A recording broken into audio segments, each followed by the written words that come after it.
Chapter 787. You don't have to sacrifice yourself like this. Jiang Pengji wanted to say, I don't have to, but thinking about Huijun's feelings, she swallowed the word back into her stomach. She said, the situation is still under control. I know what I'm doing. You don't have to think too much. Huijun's expression was slightly gloomy. Her brows were furrowed. Not only would men be reluctant to see her go, even women would feel pity for her. But Lang Jun. Other than that, I don't know what else I can do for you. After Jiang Pengji's rejection, Huijun seemed to be deflated and dispirited. She said softly, Lang Jun once said that you don't take care of useless people. I've been living like a princess all these years, and I don't even know how to take care of people. If I were in the casualty camp, even the most ordinary medical soldier would be more agile and capable than me. Thinking about it carefully, my skin and flesh seem so lowly, as if I can only sell myself for a living. At the end of her speech, Huijun's voice even sounded a little choked and embarrassed. For Huijun, her past was a wound so deep that her bones could be seen. Her skin and flesh had already rotted and had maggots. Even if she used the best rouge and face powder to cover it up, the stench and pain still followed her like a shadow. She could deceive the eyes of others, but she couldn't deceive herself. Silly girl. Jiang Pengji sighed slightly. Even if you're just an idle person, I see you as my sister. Even if you don't do anything and just act as a rich and idle person, I can still afford to take care of you. So what if it's your past? With me around, who dares to say a word about it? A person couldn't be bound by the past. She admired and felt sorry for Huijun. Naturally, she hoped that she could focus on the future. Jiang Pengji thought that Huijun was getting into a dead end because of her identity, so she said, if someone makes irresponsible remarks, let that person come to me. When we return to Wanzhou, I'll get someone to arrange a new identity for you. At that time, you can set up your own household and be your own master. Huijun, who was originally sad, suddenly burst into laughter. She was amused by Jiang Pengji's words, but the latter didn't know what had happened.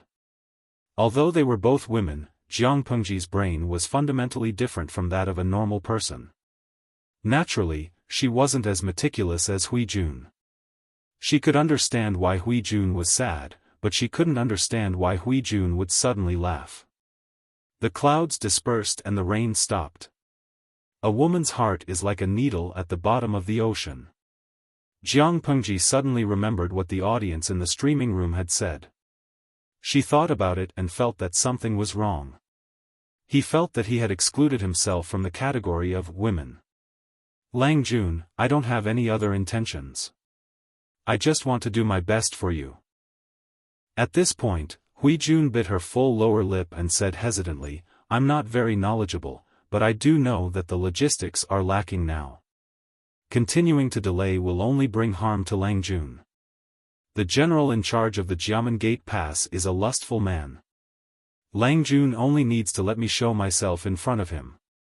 Even if I can't seduce him, I can at least make his soldiers suspicious of me. Once the army is not united, their combat power will be affected. This is very beneficial to us. Jiang Pengji frowned. She still didn't approve of it. It's too dangerous. There's no need. Lang Jun. Huijun plucked up her courage and grabbed Ji Yunchu's sleeve. Her tone carried the coquettish tone of a woman. Please allow this concubine. Jiang Pengji was indifferent. Her eyelids drooped. Her words left no room for negotiation. No means no. Huijun was a little discouraged, but she knew that Jiang Pengji was cold on the outside and soft-hearted on the inside.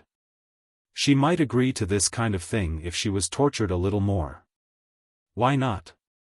After all, she had volunteered. Jiang Pengji said, even though Captain Meng said that Fu Wang is a good man, a general on the battlefield and a man in daily life are two completely different concepts. The latter will show mercy out of kindness, but the former will only consider the overall situation. It's not an exaggeration to say that he is heartless. Even if you are his wife or concubine, he will not be soft-hearted when he needs to sacrifice you, let alone a woman sent by the enemy. You have read a lot of unofficial history of the previous dynasty. The ancestor of the Mengs, Meng Jing, was known as the White Dragon among men. In order to boost the morale of the defeated soldiers, he personally killed his concubines and used their flesh to cook food. Isn't this heartless enough? He is the god of war that history praises. Huijuan's face turned pale. She knew what Jiang Pengji was worried about. As expected, if Fu Wang is a little more ruthless and kills you personally in order to stabilize the morale of the army and gain the trust of others, what will happen then? Beauty is indeed a weapon, but I hope that it can protect you and not become a double-edged sword that hurts you. You don't have to say anything more about this, I won't agree to it. Huijun had no choice but to run into a wall with Jiang Pengji. The next day, she was about to go to the barracks when she coincidentally ran into Fengzhen, who was feeling uneasy because of his alcohol addiction. Based on Fengzhen's years of experience with women, he had long discovered that Huijuan's appearance was fake. Under her plain and unadorned appearance, she must be a peerless beauty. However, she stayed by his lord's side. Fengzhen could only admire her from afar and guess at her true appearance. He didn't dare to flirt with her. "What's wrong with you, Lady Hui?" Fengzhen saw that she had a troubled look on her face and couldn't help but ask. Who would dare to bully someone under his lord's protection? Huijun was immersed in her own thoughts when she heard someone call her. Her heart skipped a beat and she suddenly woke up. "Good morning, Mr. Feng." She was still dressed like an ordinary soldier. Seeing Fengzhen walk 2 steps closer, Huijuan's expression became more flustered. Fengzhen frowned. He became more cautious and suspicious. Staying in this barracks, with the Lord's protection, who could make Huijun show an expression of unease? Did Lady Hui run into some trouble? Fengzhen asked. Huijun thought about it and looked around. Her eyes signaled for Fengzhen to step aside and talk. She told him about her worries, which made Fengzhen look at her in surprise. "Mr. Feng?" Fengzhen came back to his senses and said, "Lady Hui's worries are not without reason. Using beauty to sow discord is indeed a solution." Jiamen Pass was abuzz with discussion. Everyone said that Fu Wang wanted to pledge allegiance to the Lord.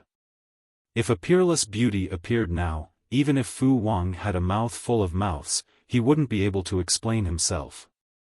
However, Lady Hui, think carefully.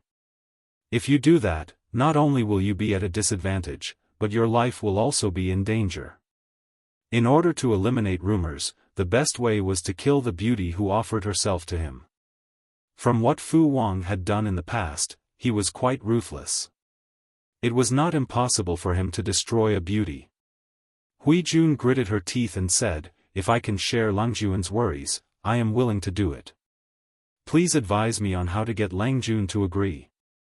Fengzhen's expression became even more strange. He sighed and said, "Femme fatale." Huijuan's expression froze. He hurriedly added, "I'm not talking about you, I'm talking about the Lord." Being able to make a good little girl sacrifice herself like this was more terrifying than femme fatale. "Lady Hui, come forward and talk. You only need to say this to the Lord." Chapter 788. Although Fengzhen's style of doing things was unreliable, his brain was still reliable. Huijun did as he was told. Jiang Pengji sighed and agreed. One day, the messenger from outside Jiamen Pass arrived. Fu Wang was about to ignore him when Fu Wang's mood plummeted as he looked at Meng Hun's bearded face. However, the messenger today was different. It wasn't Meng Hun. Fu Wang heard the messenger's report. Before he could say anything, the deputy general next to him mocked, "I heard that Lu Shi created a women's camp. Marching and fighting are obviously men's work. Why would he bring women to the battlefield? In my opinion, the so-called women's camp is full of tricks. They say they are soldiers who can fight, but who knows what kind of people they are. Now he even sent women as messengers.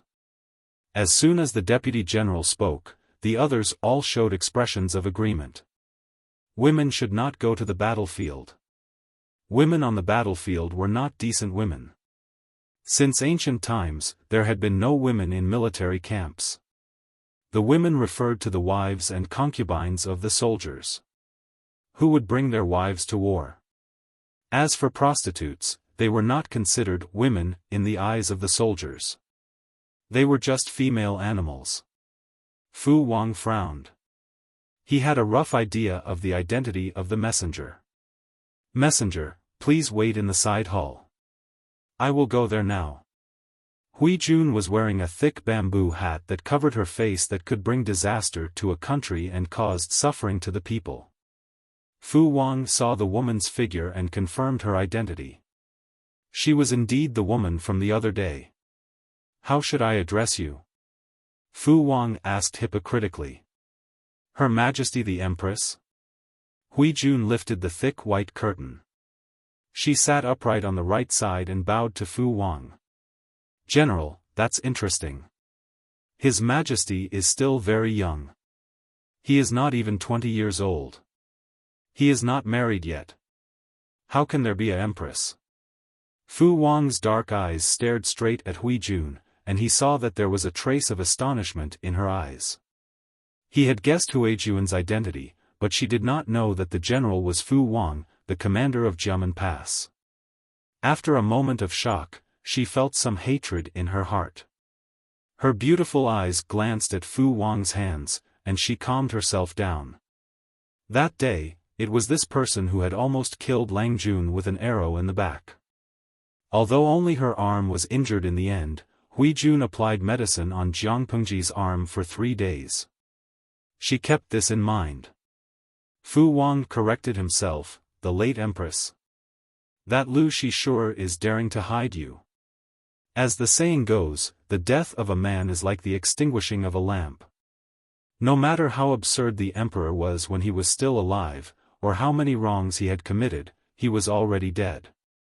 How could he be held accountable? Under the manipulation of the royal family, the previous emperor was still in the wrong, but his mistake was because of the beauty of the enchantress. It was an objective mistake, but a subjective mistake. Part of the blame was pushed to Hui Jun, calling her a demoness who brought disaster to the country. However, Hui Jun could not acknowledge this identity. She only smiled modestly. Rumor has it that the late empress was a beauty of her generation. How can a firefly's light compete with the moon's brilliance? General's words, I will take it as a compliment. Fu Wang did not have any concrete evidence in his hands, so there was no point in continuing to dwell on this issue.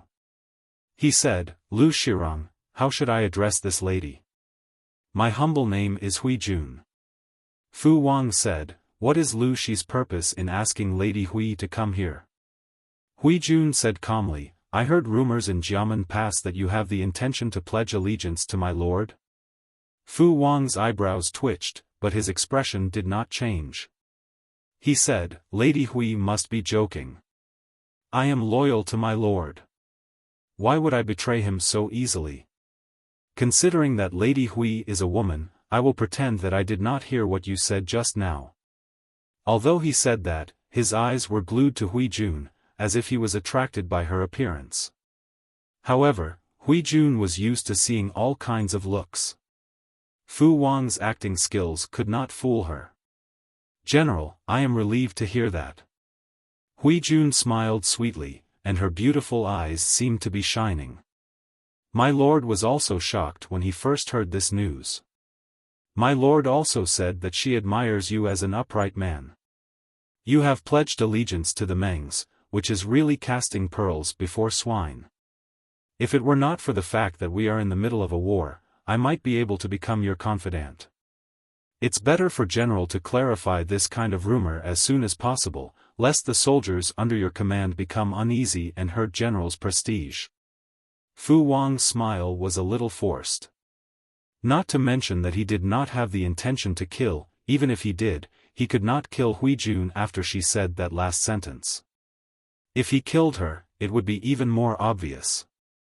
Thank you for your concern, Lady Hui. Fu Wang asked again, other than that, is there anything else, Magistrate Lu? Lu Shi and Jiang Pengji were both magistrates, but the one who came forward was the latter. Lu Shi was still hiding behind the scenes, so his presence was weak. This Magistrate Lu was naturally referring to Jiang Pengji. Huijun frowned, like a frowning Shizi when she held her heart. My lord does not have any other instructions, but I do have one thing. I wonder if the general, Fu Wang said, just say it, Lady Hui. Ever since that day, I have been longing for the general. Now that I have met you, it is even more.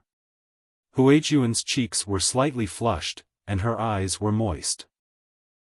She said shyly and timidly, it is just that I know my limits, and I dare not tarnish the general's illustrious reputation with my dirty body. Fu Wang's heart beat even faster, and he could not control his eyelids. Being confessed to by such a beauty, even Fu Wang's heart swayed a little, but he quickly steadied his mind.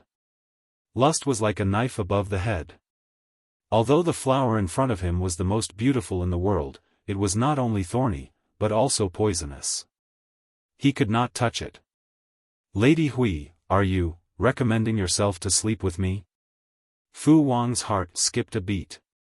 He knew that it was impossible, but his eyes did not let go of the opportunity to admire her. Huijun raised her sleeve to cover her lips and smiled. How could that be? Could it be that in the general's eyes, a woman expressing her feelings is recommending herself to sleep with you?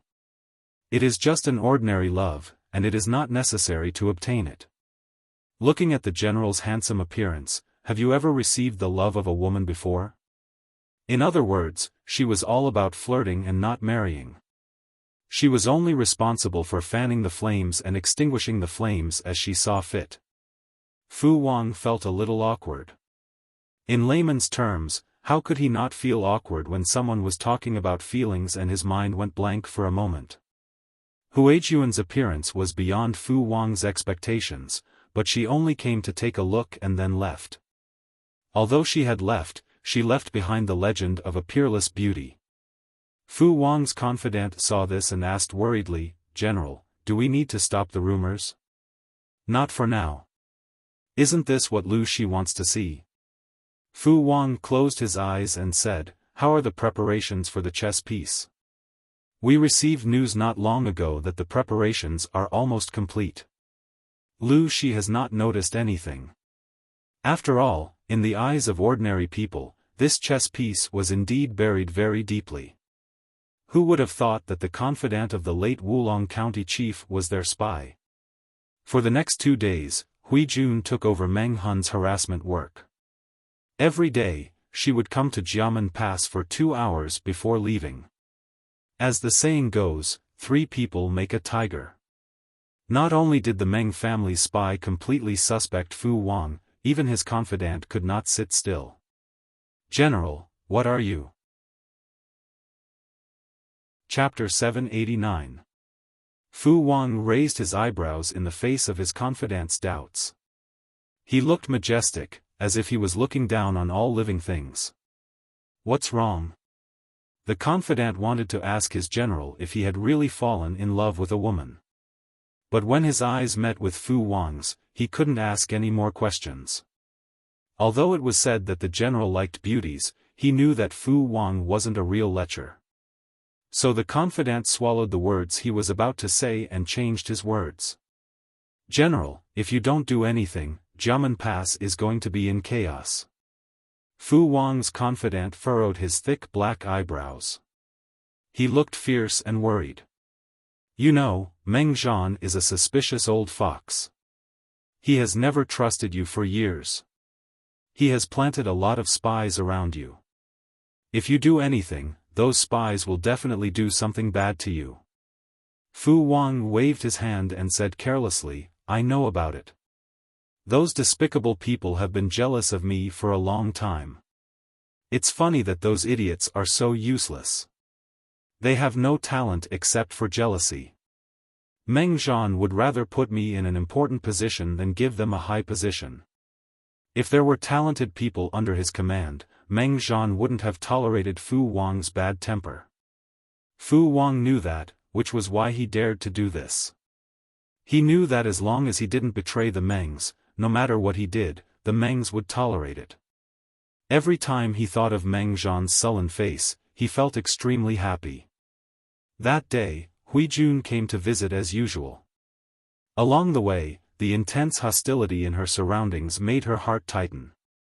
These gazes were mixed with undisguised covetousness and possessiveness.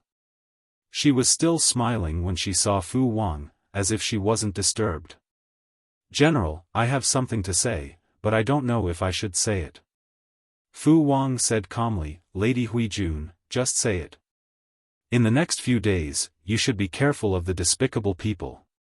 Hui Jun looked at Fu Wang with her beautiful eyes. She said in a joking tone, "I don't want you to be suspicious, so I don't dare to say more. But in history, many famous generals were destroyed by despicable people. It's a pity. I'm watching coldly. General's vice-general seems to be disloyal. I'm afraid he will hurt you." This was a blatant provocation, but it was also the truth. Fu Wang's eyes moved and he said calmly, "Thank you for your concern, Lady Hui.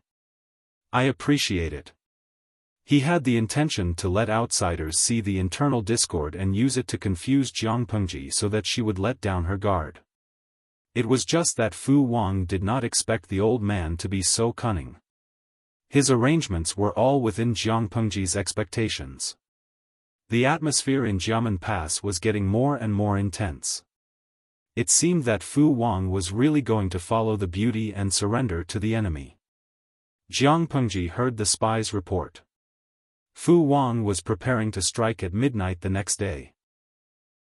Everyone in the tent rubbed their fists, eager to get into action. They couldn't wait to rush to Jiamen Pass.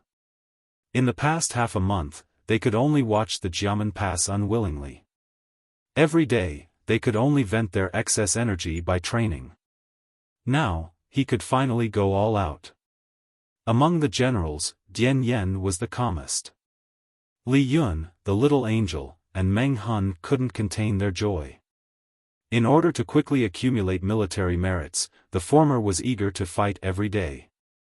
Without military merits, how could he marry the sweetheart of a noble family? Meng Hun, on the other hand, had been suppressing his anger for the past few days because he could finally demand payment from the Mengs. They looked at Jiang Pengji, waiting for their lord to assign them their tasks. This Fu Wang is really patient. He waited for almost half a month before making his move. Feng Zhen calculated the time in his mind and sneered. Tomorrow is the new moon, the darkest day of the month. Fu Wang has been thinking about this for a long time. If they hadn't seen through Fu Wang's plan so quickly, they might have really let down their guard after half a month. Furthermore, Fu Wang had spies in Wulong County. If they worked together, they might really end up like the chief of Wulong. No matter how carefully he thought about it, once his plan is seen through, all his arrangements will be for naught. If the night attack was seen through, even a real god of war would be at a disadvantage, let alone Fu Wang. Jiang Pengji lowered her eyes and said, "Don't be careless. We have to be cautious." Even if victory was in their grasp, they couldn't be arrogant, not to mention that they had only foreseen their opponent's plans. The final outcome hadn't been decided yet. An arrogant army would be defeated.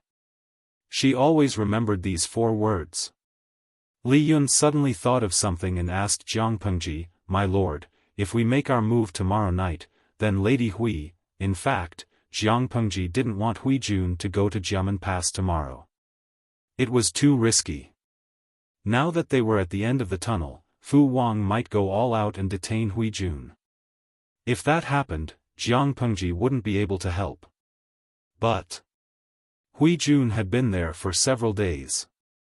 If she didn't go tomorrow, it was hard to guarantee that Fu Wang wouldn't be suspicious.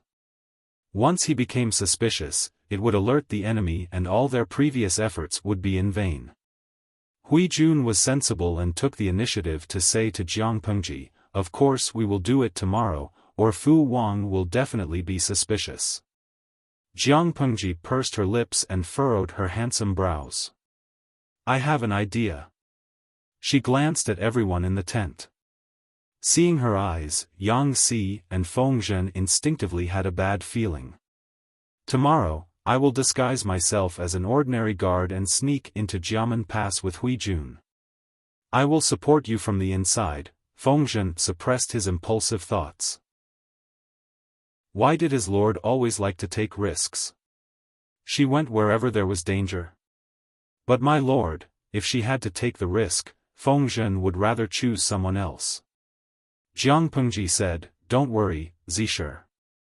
I dare to do this because I have confidence. Everything is more important than the big picture." Facing Jiang Pengji, Feng Zhen knew that he had no choice but to compromise. At this moment, he missed the people in Wanzhou. If they were there, they might be able to stop his lord from courting death. Yang Si said, "My lord has made up her mind, so we can't stop her. If things go south, my lord, you should prioritize your own safety. Tomorrow night, Fu Wang will definitely sneak out of the pass with his elite troops. This is also when the defense at Jiamen Pass is at its weakest. We can split up our forces and send one group to wait for Fu Wang and his men to walk into the trap.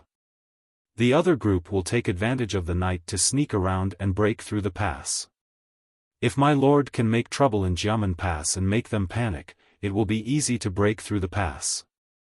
By the time Fu Wang returned, they would have already broken through Jiamen Pass and escaped without a trace.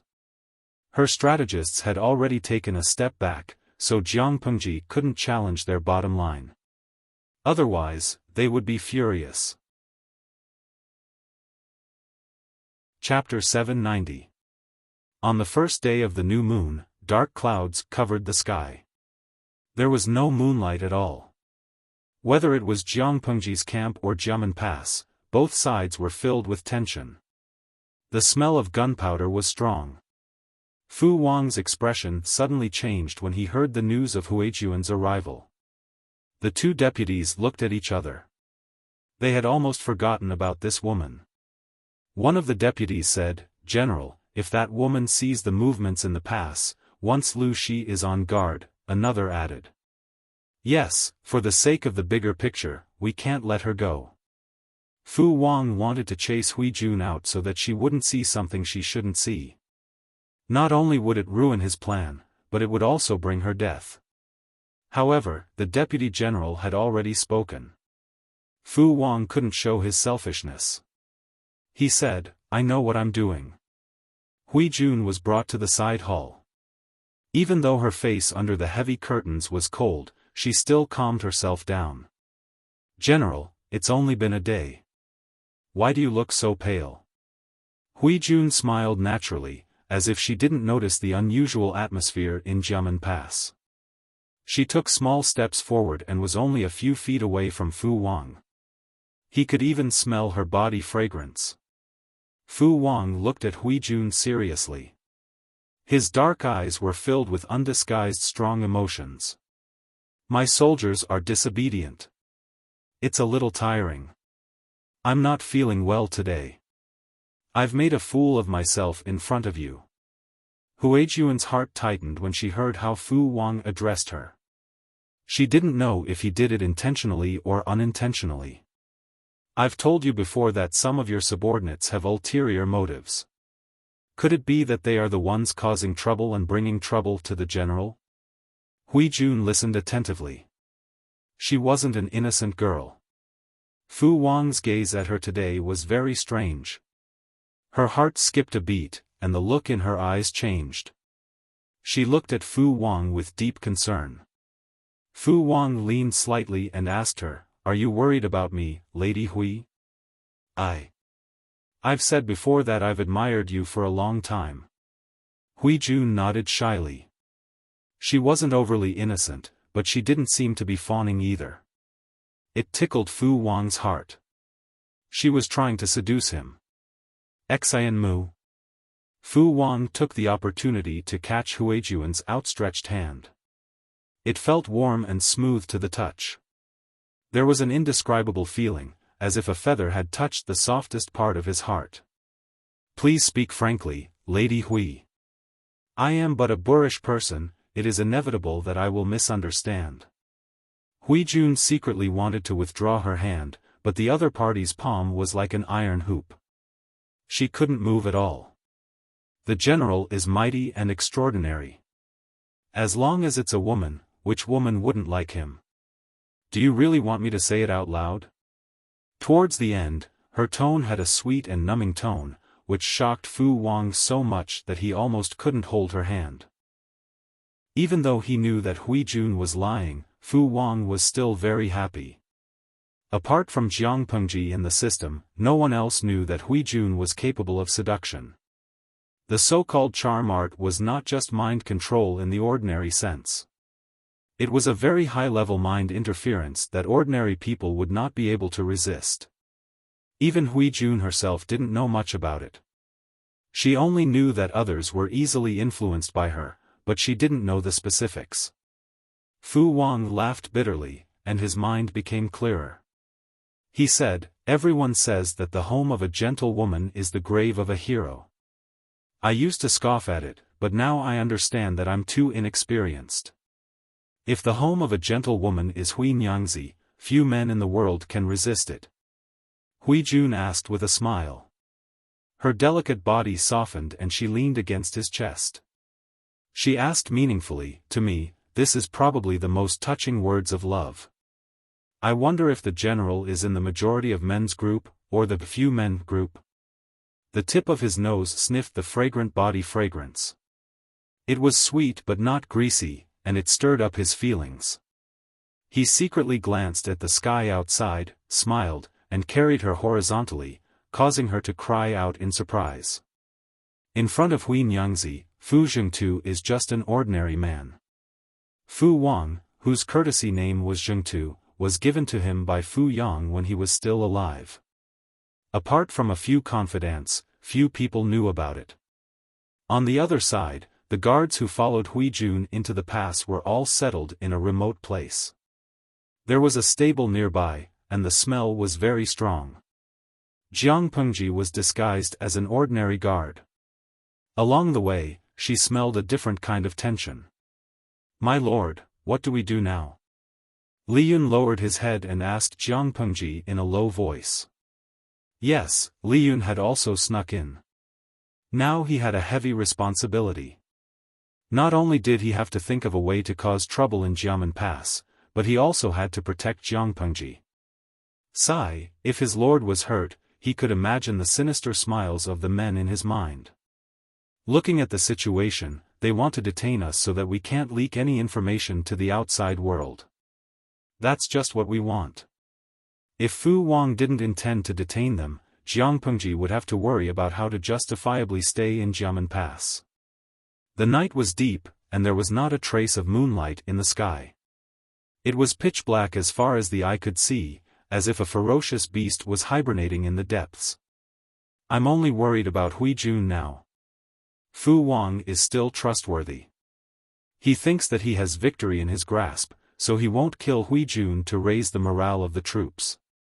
But it's hard to guarantee that the people around him won't think they're smart. Jiang Pengji frowned. She couldn't rule out that possibility. Li Yun comforted her. Lady Hui is smart. She'll definitely be safe and sound. Jiang Pengji smiled. She's really smart. In the void, there was the sun in her heart. Because of this, Jiang Pengji cared for her and took care of her. But Jiang Pengji didn't expect that a woman's mind was really hard to guess. Even she didn't expect that Huijun would quietly do something so big. She gave him a taste of his own medicine and ruthlessly tricked Fu Wang. She really didn't know whether Fu Wang was a man or a wolf. How could the love between a man and a woman be like that? He almost swallowed her whole. When she took a breath and her mind gradually became clear, Huijun took a deep breath, and her eyes were sharp. The seat next to her was already cold, and Fu Wang was nowhere to be seen.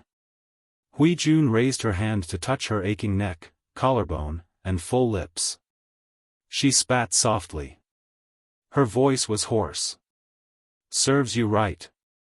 She added a lot of purified sleeping grass powder to the makeup on her skin and lips. Most of it went into Fu Wang's stomach. He was a man, so how could he taste all kinds of makeup? It wasn't wrong for him to let down his guard against women, especially beautiful women. If Fu Wang dared to do this, he shouldn't blame her for retaliating. Since he planned to use sleeping grass to trick the Lord, he shouldn't blame her for returning the favor. She moved her body slightly and felt a throbbing pain in her private parts. Hui Jun couldn't help but think. Chapter 791. General, everything is ready. Let's go. Fu Wang's trusted deputy came over in full armor. He cupped his fists and reported the situation to Fu Wang. In the dim light, Fu Wang could vaguely see the joy on Fu Wang's face. "General, we will definitely capture Lu Xi alive this time and use the truth to shut the mouths of those despicable people. I'm sure they won't dare to suspect you again." Fu Wang was a little lost in thought. Hearing the deputy's relieved tone, he laughed and said, "So what if they doubt me?" He hated to be schemed by scoundrels. Those people had no other ability but jealousy. But it didn't mean that he was loyal to the Mengs. In fact, except for Fu Yang, his former lord and adoptive father, Fu Wang had never regarded the Mengs as a serious superior. Those scoundrels suspected that he was not loyal to the Mengs. However, disloyalty didn't mean betrayal. The Mengs offered was quite generous, and Fu Wang had no intention of jumping ship. His trusted lieutenant smiled and echoed, "Indeed, it's nothing, but a fly bothers people." For Fu Wang and his trusted subordinates, the Meng's planted informants were annoying flies. Fu Wang looked up at the sky with a rather soft expression. He said, "At midnight, the army will set off." There was still some time before the time to take action. The trusted deputy had nothing to do, so he asked curiously. "General, what good things have happened to you recently? Why are you so happy?" A few days ago, he was still gloomy, but today he seemed to have swept away the haze and looked quite happy. In normal times, Fu Wang would definitely avoid answering. Probably because he grew up in a wolf pack, Fu Wang had a strong desire to possess the people and things he liked. If the situation allowed it, he even had the urge to hide them so tightly that the wind and rain from the outside world would not be able to touch them. Even when he really entered the normal society, this bad habit hadn't been completely corrected. In recent years, the situation was much better. At least there wouldn't be such an embarrassing thing as a general always digging a hole to hide treasures under the mattress. He has his eyes on a woman. The trusted assistant general gave a dull "oh" sound. He swept his eyes over his general with a strange expression. It was clear that he didn't have high hopes for this outcome. The general was interested in the wife, but the wife might not be interested in his own general. Fu Wang's expression darkened as he asked, "What's with your expression? Have you forgotten about the ladies of the fragrant house, General?" The assistant general asked gently.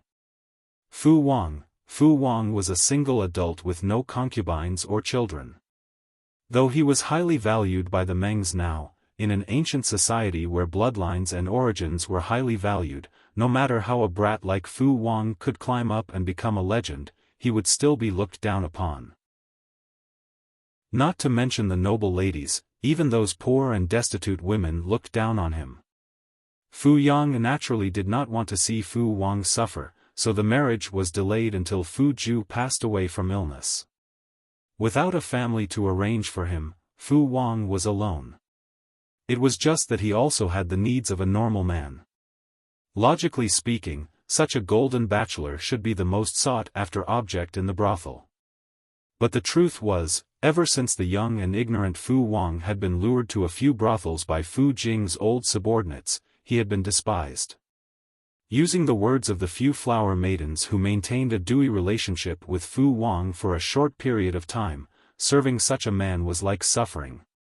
Oh, after learning of this matter, there was a period of time when Fu Wang's comrades looked at him strangely. Men, no matter how old or young, always cared about certain things. Even Fu Yang once made dirty jokes about Fu Wang, saying that he was indeed born brave. He was so yellow that he could not bear to look at him. He's a decent man. In other words, he wanted to turn over a new leaf, and did not want to talk about his dark history. The trusted deputy was quite surprised. His general's reaction was not right.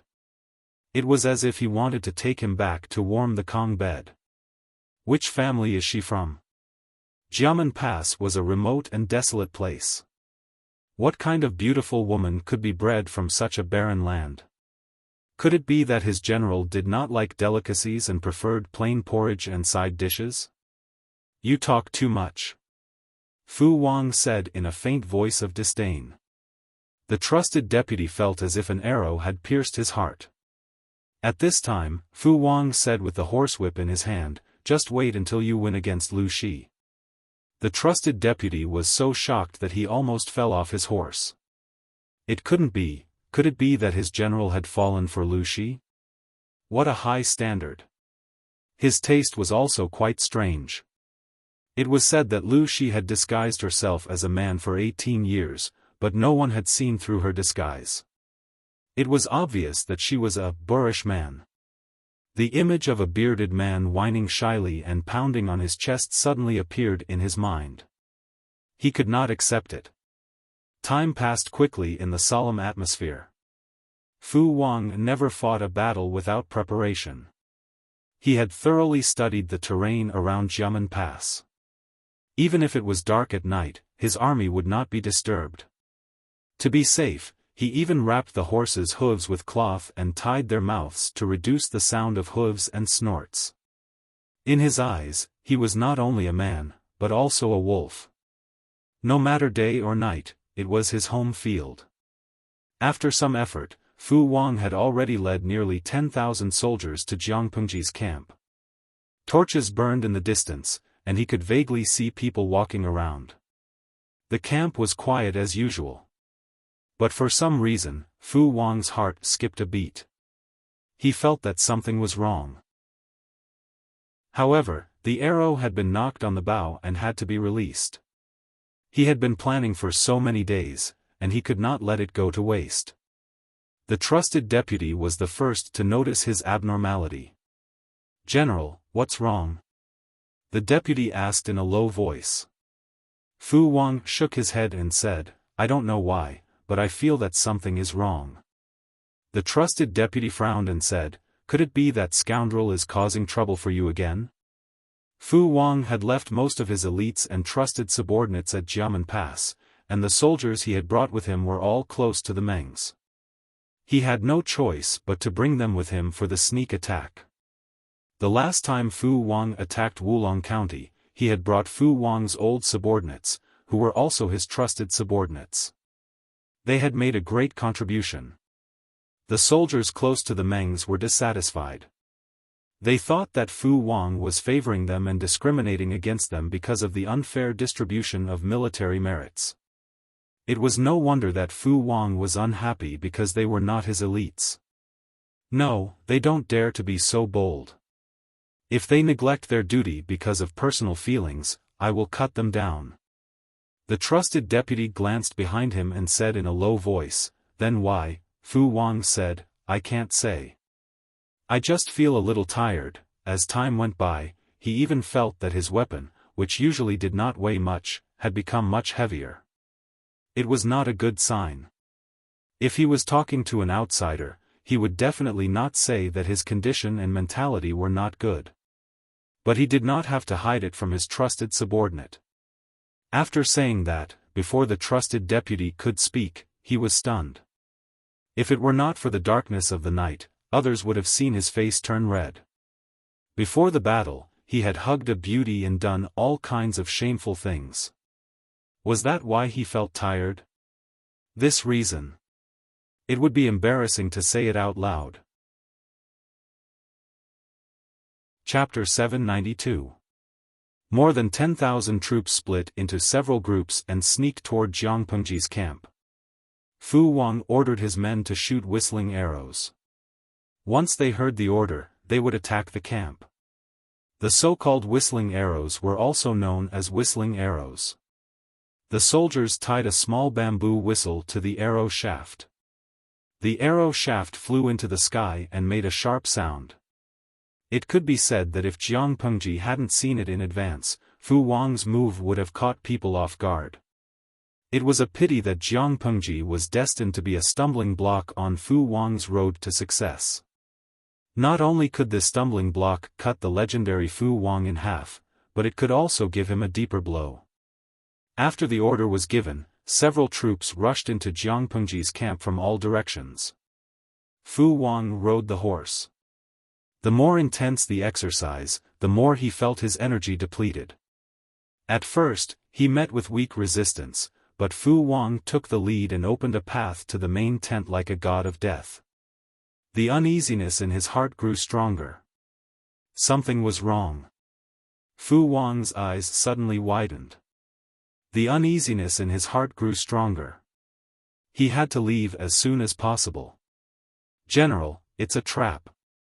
According to their plan, Jiang Pengji's troops should be exhausted and weak. They shouldn't be sleeping like dead pigs.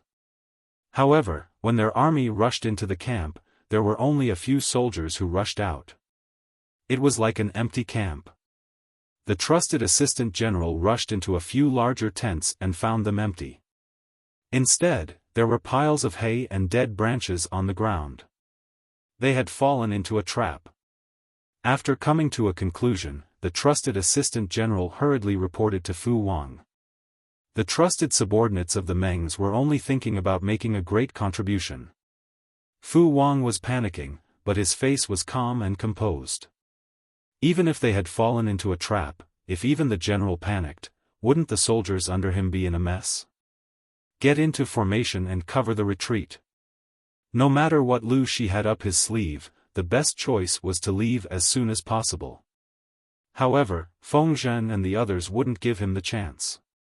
They had been lying in ambush in the distance, secretly observing the movements of the camp. The prey had fallen into the trap. How could they let it go? At that moment, Fu Wang heard the sound of several whistling arrows in the air.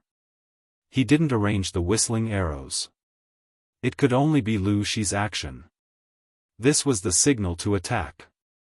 A few breaths after the whistling arrow rang out, streaks of orange light streaked across the originally dark sky. From afar, it looked like a meteor shower. In the eyes of Fu Wang and the others, these meteor showers were flying towards them and were rapidly enlarging in front of them. The flaming arrow plunged into the military tent, and the fire raged. The tent was covered with flammable hay and withered branches, and the fire spread with the help of the wind. The horses were afraid of the sudden fire and raised their hooves in panic, trying to avoid it. If you want to leave now, you'll have to ask the axes in my hands first. Surprisingly, after the fire spread, Jiang Pengji's soldiers appeared in the empty tents one by one. Fu Wang's troops were in disarray. They were either burned by the fire or stabbed in the vitals and beheaded by the enemy who suddenly appeared. Fu Wang wanted to retreat, but he was blocked by a black-faced man with two axes who jumped out of nowhere. Noisy! Fu Wang sneered and charged forward. Dian Yen had long heard of Fu Wang's combat ability from Meng Hun. He had long been itching to fight him. He was hiding in the tunnel under the camp. Hearing that Fu Wang wanted to retreat, he quickly jumped out. For a military general, the enemy's head was the most beneficial spoil of war. His trusted assistant general organized the troops and wanted to support Fu Wang, but he never expected his general to be entangled. He secretly gritted his teeth and cursed, "This Lu Shi is really *King lunatic." He had only heard of people setting fire to the enemy's camp, but he had never seen someone setting fire to their own camp. Fire didn't recognize people. Not only would it burn the enemy, it would also burn himself. Jian Yen was known for his strength. The weapons in his hands added up to more than 50 kilograms. How could an ordinary person swing them? Not only could he wield the axes tightly, but when the axes hit the ground would tremble 3 times. Hey! That's all. Officer Meng is exaggerating. Jian Yen mocked. He endured the sharp pain between his thumb and forefinger. He thought he was strong enough that few could fight against him except for the Lord. He didn't expect Fu Wang to be an expert. Not only did he have strength, but he was also as fast as Li Yun. This kind of all-rounder was annoying. How dare a mere junior be so arrogant? Fu Wang knew he was in a bad state. His physical strength was declining rapidly. Usually, he wouldn't sweat even if he practiced for 2 hours. Now, he felt weak in his limbs and dizzy in his head. He didn't know that the sleeping grass took effect slowly and the effect lasted for a long time. If he exercised vigorously, it would accelerate his blood flow. Hand over the head. Jian Yen didn't show any weakness. He had bragged to Meng Han about chopping off Fu Wang's head. Now that the opportunity was so good, Fu Wang wasn't as powerful as Meng Han said. He was more like a fake tiger who looked strong on the outside but was weak on the inside. If he still couldn't take down Fu Wang, his bragging would be ruined. Humph. Fu Wang had the cunning of a wild beast. He wouldn't force it even if he couldn't win. Now that he had fallen into Jiang Pengji's ambush, the losses were irrecoverable. He could only try his best to reduce them. He planned to lead his men to fight and retreat. There was nothing to be ashamed of even if they couldn't win. Only by protecting the lives of the soldiers could they have a chance to stage a comeback. It would be foolish to lose his troops because of a moment of anger. If they continued to delay, they might really be smothered to death by the flames. Seeing the burning camp, Fengzhen, who was hiding in a high place, snorted. This Fu Wang is quite clear-headed. He retreated when he saw the situation. Yang Si, who was standing to the side, twirled his beard. He has the guts to make decisions and doesn't care about loyalty. It's a waste to leave him in the Mengs. Sure enough, it was better to capture him. It would be best if he surrendered voluntarily. If he didn't, they could torture him until he did. Forcing people to buy and sell was a common practice since ancient times. 2 flowers bloomed, one on each side. Jian Yen was getting more and more excited as he fought. Meng Han had already led his troops to the vicinity of Jiamen Pass, waiting for Jiang Pengji's signal to attack. As if by tacit agreement, Jiang Pengji chose to attack in the middle of the night. In ancient times, people had the habit of working at sunrise and resting at sunset. Therefore, by the 3rd watch period, ordinary people were already in a deep sleep. Jiang Pengji waited and waited. Finally, it was the 3rd watch period. The patrolling soldiers had changed shifts. She nudged Li Yun, who was resting. It's almost time. Li Yun received the order and gave the other guards a look. More than 100 of them perked up. There was going to be a tough battle ahead of them. Jiang Pengji took out her long knife and killed the guards outside. She jumped over the wall and left the yard. Li Yun hurried to catch up. Jiang Pengji and the others didn't know the layout of the buildings in Jiamen Pass, but she remembered the way back. As long as they retraced their steps, they would definitely reach the gate of Jiamen Pass. Chapter 793. On the other side, Meng Han led his troops to avoid the enemy and sneak toward Jiamen Pass. They and Jiang Pengji had agreed to use the whistling arrow as the signal to attack and concentrate their forces to break through the pass. It was the new moon that night, so the sky was dark and it was easy to make mistakes. As Meng Han waited nervously for the news, a messenger hurried over and reported to him. Captain Meng, there's a whistling arrow in the direction of the camp. Meng Han was stunned for a moment and said, "This is definitely not our order. Go scout again and report back as soon as you find anything." The messenger retreated after receiving the order. Not long after, he returned to report. "There's a fire in the direction of our camp. It looks like the enemy has rushed into the center of the camp." In the dark night, the horizon had already been dyed orange, like the last rays of the sunset. Meng Han got up in surprise and walked to the high ground to look in the direction of the camp. There was indeed a fire. The whistling arrow must have been fired by the enemy. With his good eyesight and the strong fire in the distance, Meng Han could vaguely see some black dots.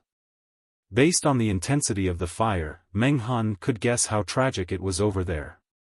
Fu Wang was bound to suffer heavy casualties this time, and the Meng family was bound to lose everything. Meng Han suppressed the joy in his heart, but he couldn't help but smile. The Mengs had suffered a double loss. Losing more than 10,000 soldiers was not a big deal, but if even their strongest general was lost, it would be a huge loss. He coughed and asked the messenger seriously, "Is there any movement in Jiamen Pass?" The messenger shook his head and said, "We've been keeping an eye on it, but it's still peaceful." Meng Han said, "Go scout again. If the Lord sends a signal, we must support her immediately." The fire in the camp was so strong that it could be seen from afar. It was like a ball of orange paint that pushed back the thick ink.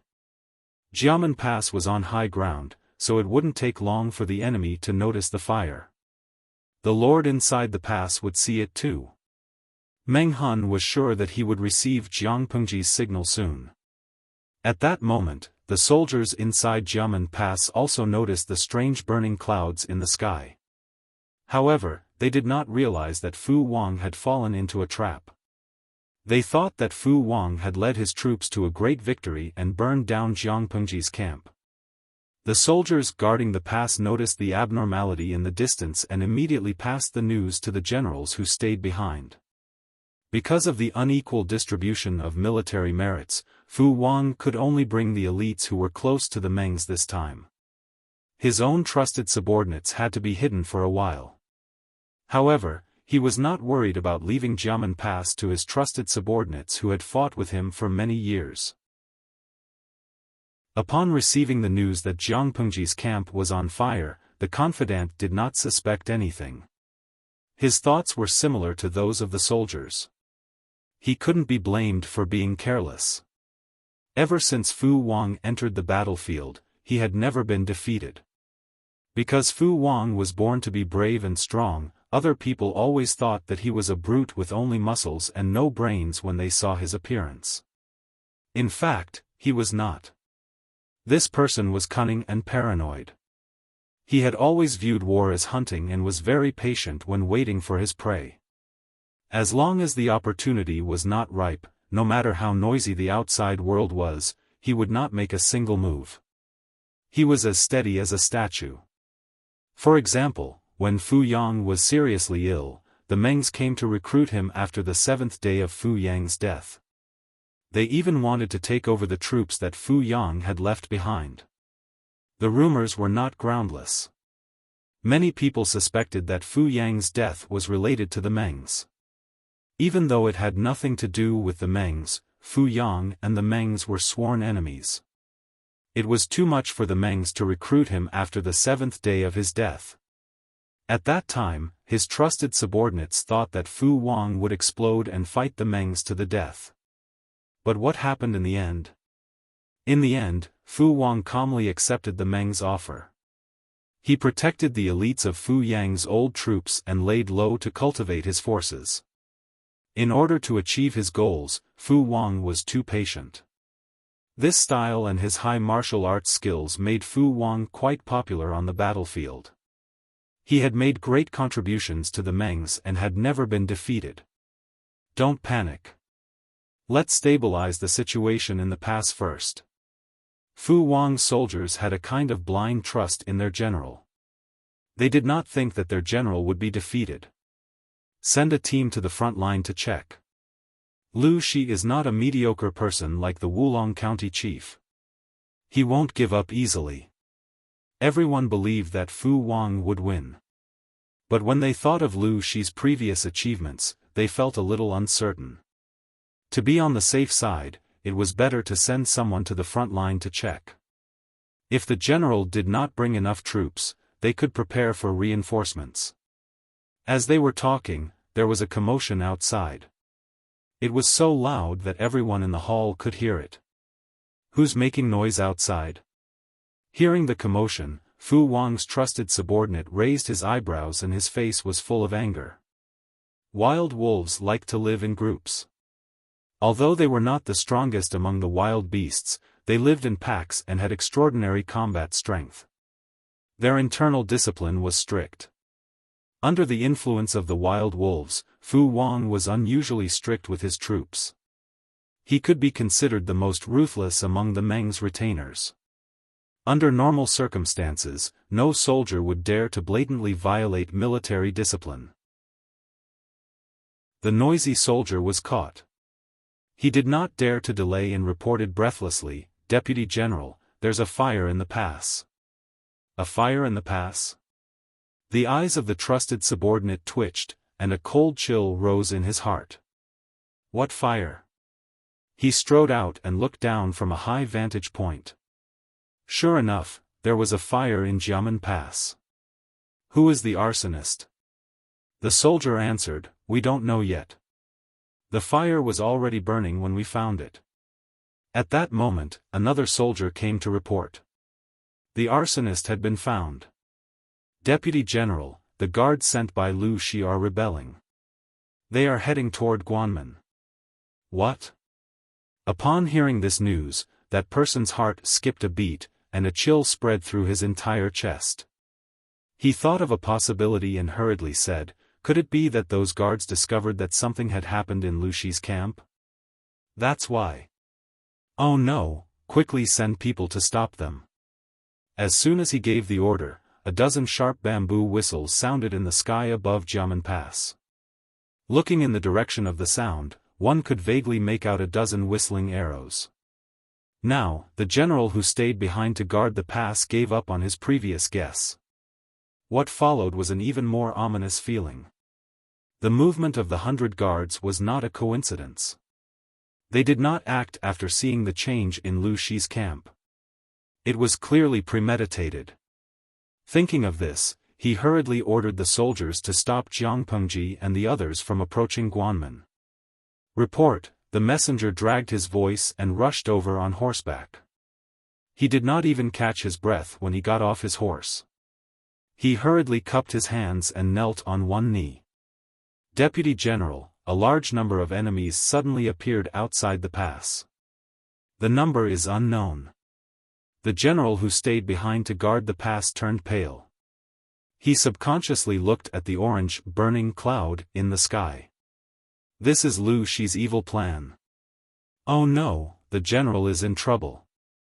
The sudden fire in the pass, the guard sent by Lu Shi rushed to the pass, and an unknown number of enemies appeared outside. It was clearly premeditated. If that was the case, it meant that Lu Shi had not fallen for the general's plan. Instead, it was the general who had fallen for it. Gather the troops and face the enemy. Chapter 794. For that night, not only did Fu Wang make ample preparations, but Jiang Pengji was also armed to the teeth. Meng Han led his troops and brought a large number of siege weapons. He wanted to take down Jiamen Pass in the shortest time possible and end the battle as soon as possible. The enemy had the advantage of occupying the pass. Jiang Pengji had 30,000 soldiers, most of which were Lu Shi's soldiers. Logically, there was no need for a clear division between father and daughter, but the two armies trained differently and the soldiers didn't have enough time to adapt to each other. Jiang Pengji knew that if she couldn't take down Jiamen Pass in a thunderous manner, it would be a Pyrrhic victory even if she could win when the enemy recovered and reorganized their forces. To her, it was a complete failure to achieve victory after losing a large number of troops. Wanzhou was a large territory with few soldiers. She had no other assets other than money. If she lost a large number of soldiers at Jiamen Pass, she would be in a difficult situation when she returned to Wanzhou. Li Yun watched his lord wander around the battlefield. He was tired, but at the same time, he had the urge to compete with her. The 100 or so guards were all elites of the army. Individually, they were very strong. They skillfully formed a small formation of 100 men and advanced toward the gate of Jiamen Pass like a killing machine. They attracted the firepower of Meng Hun, who was outside, and he shared the burden for them. With the enemy attacking from within and without Fu Wang, the soldiers at Jiamen Pass were in a state of chaos and were routed like a mountain. Due to the narrow terrain of the nearby alleys, the enemy was unable to encircle and annihilate them on a large scale. This was very advantageous for Jiang Pengji and the rest. Shi and Li Yun's eyes were red from the killing. The weapons in their hands were already dyed red with fresh blood. Flesh and broken limbs filled their vision. Apart from the sounds of fighting, screams, clashing armors, footsteps, and the sound of weapons piercing flesh, there was almost no other sound. Although she wasn't strong, she was shockingly strong. She held her spear horizontally and single-handedly pushed more than a dozen people in front of her a few meters away. Li Yun attacked from behind. Li Yun used the whistling arrow as a signal to inform the enemy of their location. He also set fire to the place to cause trouble. However, more and more enemies were surging toward them, and the situation was getting worse. "My lord, there are too many enemies." Li Yun's armor already had a few cuts. Although he was not injured, he looked as if he had just floated in a sea of blood. He was in a sorry state. "I don't care. Charge." There were only about 100 of them. If they did not use their rising momentum to fight their way out, they would only be drowned by the waves of enemies. Jiang Pengji said calmly, "Han Mei, send 2 more people to cover me." In terms of combat power, Jiang Pengji could beat everyone by herself, but compared to her combat power, her defense was far weaker. In gaming terms, she was an all-round cloth-armored class that could engage in melee combat and long-range attacks. Her only weakness was that she was fragile. No matter how strong she was still a human. Her body of flesh and blood could not defend against swords, spears, swords and halberds. If it was her in the past, the situation would be different. A normal bullet hitting her would be equivalent to a mosquito bite. Li Yun did not hesitate and hurriedly picked 2 people to cooperate with Jiang Pengji's actions. Then, he knew his lord's true colors on the battlefield. She was like the god of death who had descended. From the beginning of the charge until now, a quarter of an hour had passed. The high-intensity battle made Li Yun feel tired. On the other hand, his lord's situation was completely different. Her previous actions were just a basic warm-up. As time passed, not only did she not feel tired, but she charged and killed more and more fiercely. The enemy's heavy armor for defense was as thin as a piece of paper in her eyes. She alone killed so many enemies that they were afraid and did not dare to advance. Hold the shields and form a formation. Jiang Pengji killed for a while. She seemed to have a premonition. She used violence to force the enemy back and retreated at the same time. She commanded loudly. The other guards hurriedly raised their shields and formed an iron tortoise formation. Their defense was impenetrable. The arrows that flew from afar hit the surface of the shields. Advance. Crush them. While the audience in the streaming room was excited and the soldiers were confident because of her, Jiang Pengji was still so calm that it made people's hair stand on end. Everyone stepped on the corpses of their comrades and countless enemies to advance. The audience in the streaming room was used to Jiang Pengji's charging stance, but most of the time it was scenes of her fighting on horseback. It was rare to see her fighting on land, especially in such a violent way. Jiang Pengji fought on horseback. The audience's gaze followed her rapid movements. Most of their attention was also attracted by her figure. Their hearts were swayed by this young general dressed in red and silver armor. They rarely paid attention to the enemy soldiers who had fallen from their horses. When she relied on her legs and charged forward step by step, the audience's attention was involuntarily attracted by the enemy's corpses. Crush, advance, trample. The ground under her feet was not mud or bricks. Instead, it was corpses that were still steaming hot. At this moment, the audience was strongly aware of Jiang Pengji's other identity, the butcher. They continuously used whistling arrows to inform the outside. Meng Han organized the attack and tacitly concentrated the troops in that direction. They worked together from the inside and outside. It was not only to coordinate, but also to coordinate with each other to share the enemy's firepower and destroy their psychological defenses. Jiang Pengji was a technical expert. She also had Zhang Ping, a member of the Mahist family, by her side. Meng Han ordered his men to push up the arrow towers. Not only did they build ladders from the ground, but they also built ladders from the sky. The cloud of arrows and catapults were already in place. They fired several cannons at the top of the wall. Jiamen Pass was indeed a dangerous pass. It was easy to defend and difficult to attack. Even though Meng Han had made ample preparations and had the upper hand, once the troops inside the pass were united, he would not be able to gain much advantage.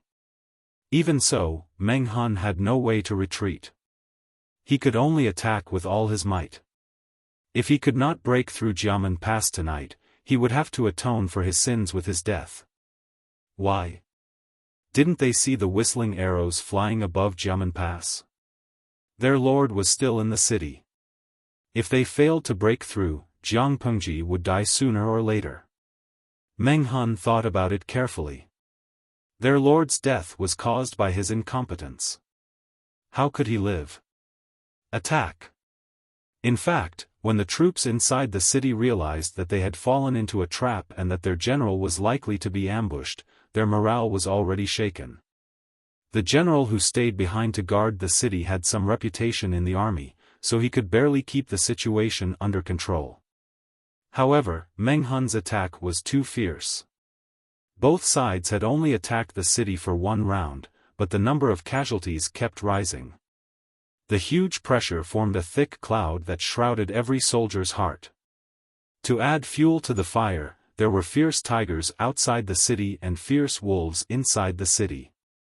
Jiang Pengji's whistling arrows could not only inform Meng Han, but also put pressure on the enemy's psychological defenses.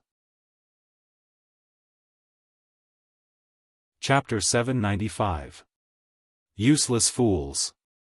Not even 100 men can stop them. The general who stayed behind to guard the place was burning with anxiety, and his rage almost overwhelmed his rationality. The battle outside the city was fierce, and it was night time. The longer the two sides fought, the greater the loss.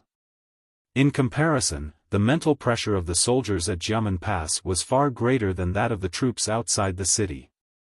The stone cannons of the catapults were fired as soon as they were ready. Every time they hit the wall would shake violently.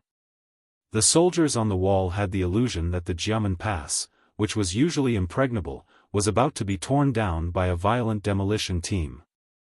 Of course, it was just an illusion.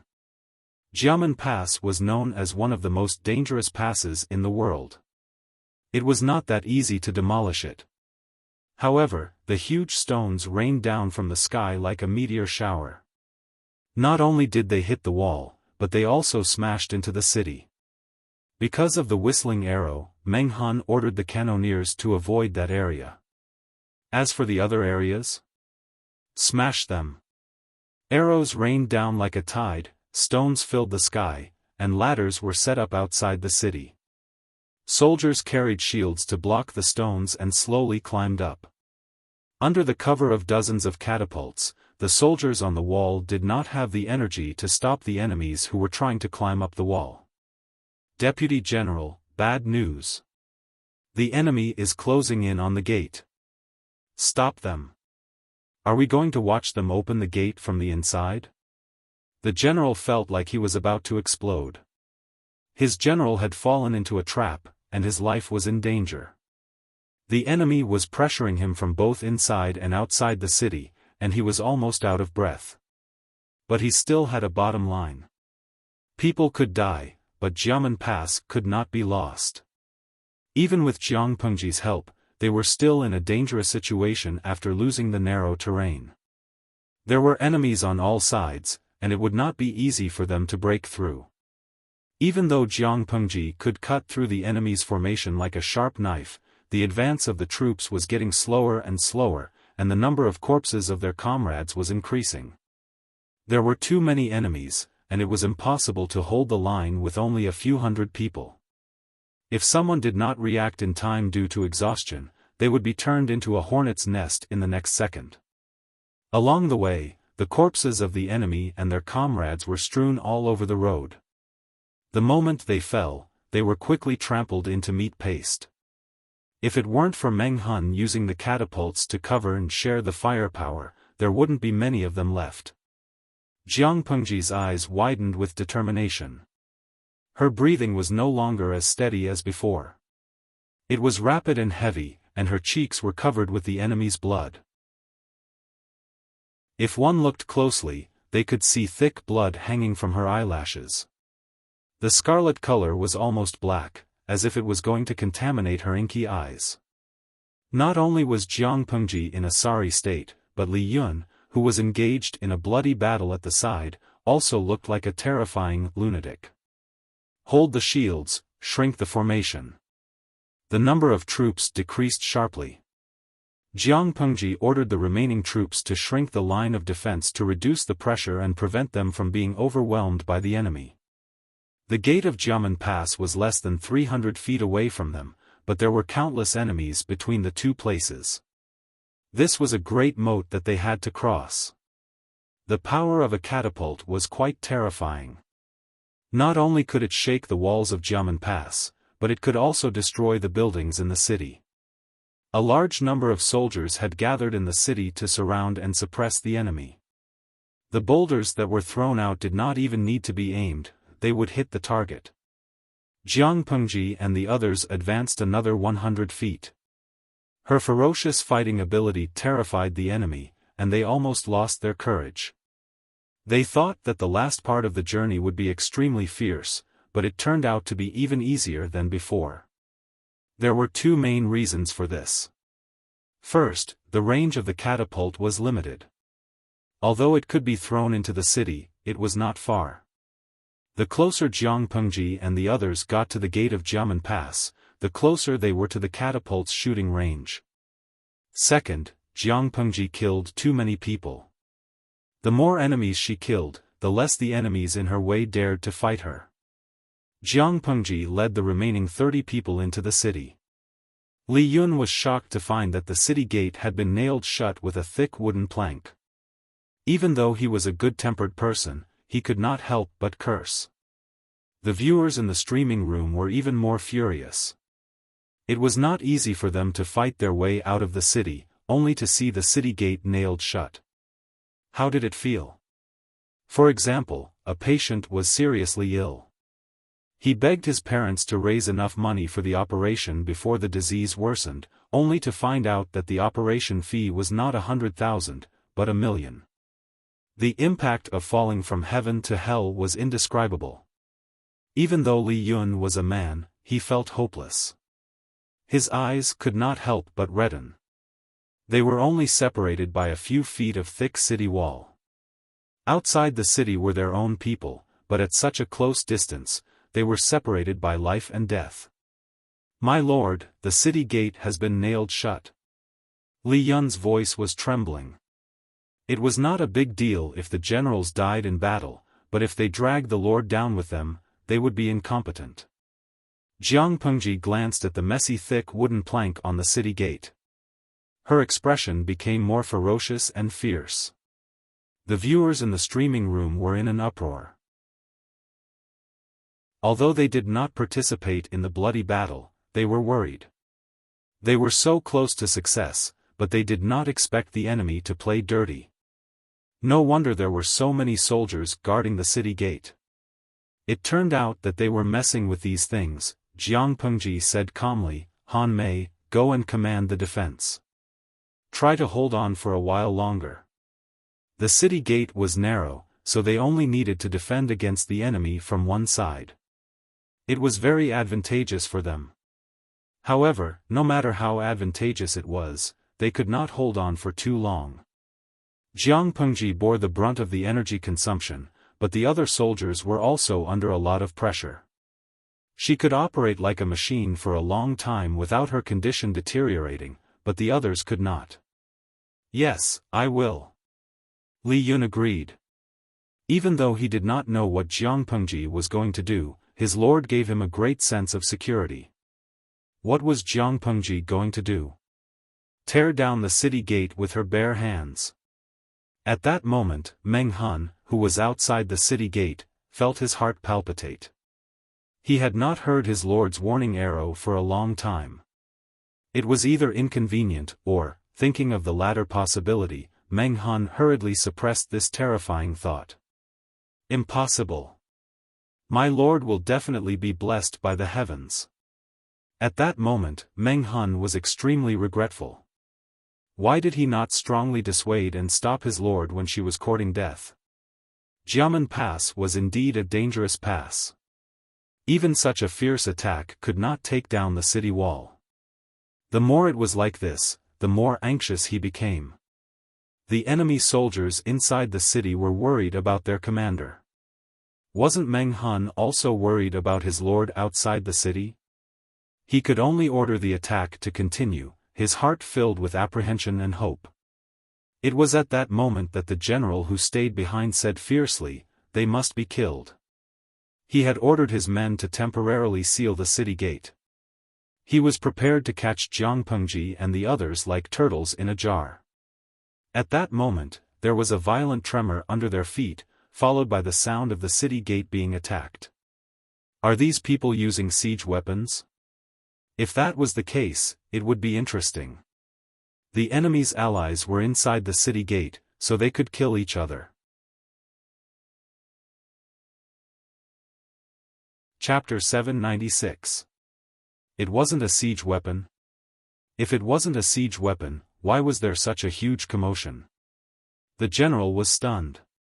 Did Lu Shi's army have a siege weapon that was even more powerful than the catapults?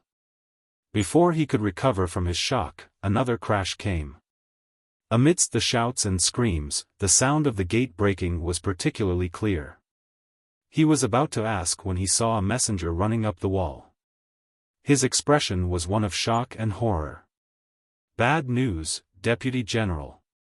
The enemy broke the gate with their bare hands. The night was dark, but torches were lit inside the Jiamen Pass, so they could see clearly. Even though the surroundings were in chaos, they could still see the situation inside the city. That death god had actually smashed the city gate from the inside out, creating a crack in it. With the first impact, the thick wood sealing the gate broke, and the thick and heavy gate cracked, extending out like a spider web. With the second impact, the gate broke open. Not only were the guards inside the city shocked, but the soldiers outside the city were also stunned. Jiang Pengji quickly tore down the heavy gate. She gathered her qi in her dantian and shouted, "The gate is broken. Break through immediately." She used a special technique to make her voice reach Meng Han's ears. He recognized the owner of the voice and was so excited that he almost cried. He immediately led the troops to help Jiang Pengji. The gate of Jiamen Pass had been broken, and the scales of victory were completely tipped in their favor. With Meng Han's troops, Jiang Pengji and the others escaped. The enemy troops inside the city were in chaos. The general who stayed behind almost fell when he heard the news. He couldn't help but feel dizzy. Jiamen Pass could not be defended any longer. Not long before the fall of Jiamen Pass, Fengzhen and the others had also won a great victory. They had killed more than 2,000 enemy soldiers, severely injured or burned to death, and the remaining 2,000 soldiers had all become prisoners. More importantly, they had captured the enemy's commander, Fu Wang. Deputy Commander Dian, you captured the enemy's commander alive. This is a great achievement. Faced with this result, Fengzhen was both surprised and pleasantly surprised. He praised Dian Yen profusely. He had been wondering if he could capture Fu Wang alive, but he didn't expect Dian Yen to actually do it. Yang Si also smiled and congratulated him. Then, he went back to what he had to do. After reorganizing the troops, he still had to support Xiamen Pass. Dian Yen, the one who had made the contribution, had a sour expression on his face. This detail made Fengzhen suspicious. Vice Commandant Dian? Dian Yen snorted heavily and said, an unfair advantage. Fengzhen's smile faded slightly. He said, the art of war is the art of deception. We have never paid attention to such pretentious, fake things. Hearing Fengzhen's words, Dian Yen knew that the other party had misunderstood. He wasn't saying that the strategist's strategy was too sinister and that he had an unfair advantage. Dian Yen said, that Fu Wang is very strange. If not, this general would not have been able to capture him alive. Although he said he was captured alive, his face was somewhat red. Obviously, Fu Wang had been affected by the smoke and had somehow fallen into the bonfire. Fortunately, Dian Yan's actions were quick, and Fu Wang's body was wrapped in heavy armor, so the fire did not really burn him. The battle had just subsided when Dian Yen saw the medics treating the wounded. He asked the military doctor to take a look at Fu Wang. What was the result? Fu Wang had consumed a lot of sleeping grass, so he was tired and his strength was probably not even half of his peak. That was why Dian Yen had taken advantage of him. Hearing Dian Yan's words, Fengzhen smiled and said, good luck is also strength. Vice Commandant Dian, why are you so conflicted? After all, you were the one who captured Fu Wang alive, not someone else. You can't deny this credit. This Fu Wang is still very useful to my lord. Dian Yen initially wanted to cut off Fu Wang's head, but he considered the bigger picture and did not do it in the end. A commander was different from an ordinary general. If he could be captured alive, his value would be much higher than a dead man. Not only could Dian Yen not kill Fu Wang, he had to make sure he was well taken care of. Even if he was a captive, people were divided into different ranks. On the other side, the situation at Xiamen Pass was hopeless.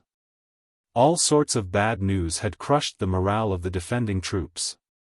More importantly, their commander might have met with misfortune. To them, the commander was their backbone. Once he died in battle, their morale would fall to rock bottom. Meng Han and Li Yun led the troops into Xiamen Pass. As for the troublesome lord? Please don't be reckless anymore. My little heart can't take this kind of stimulation.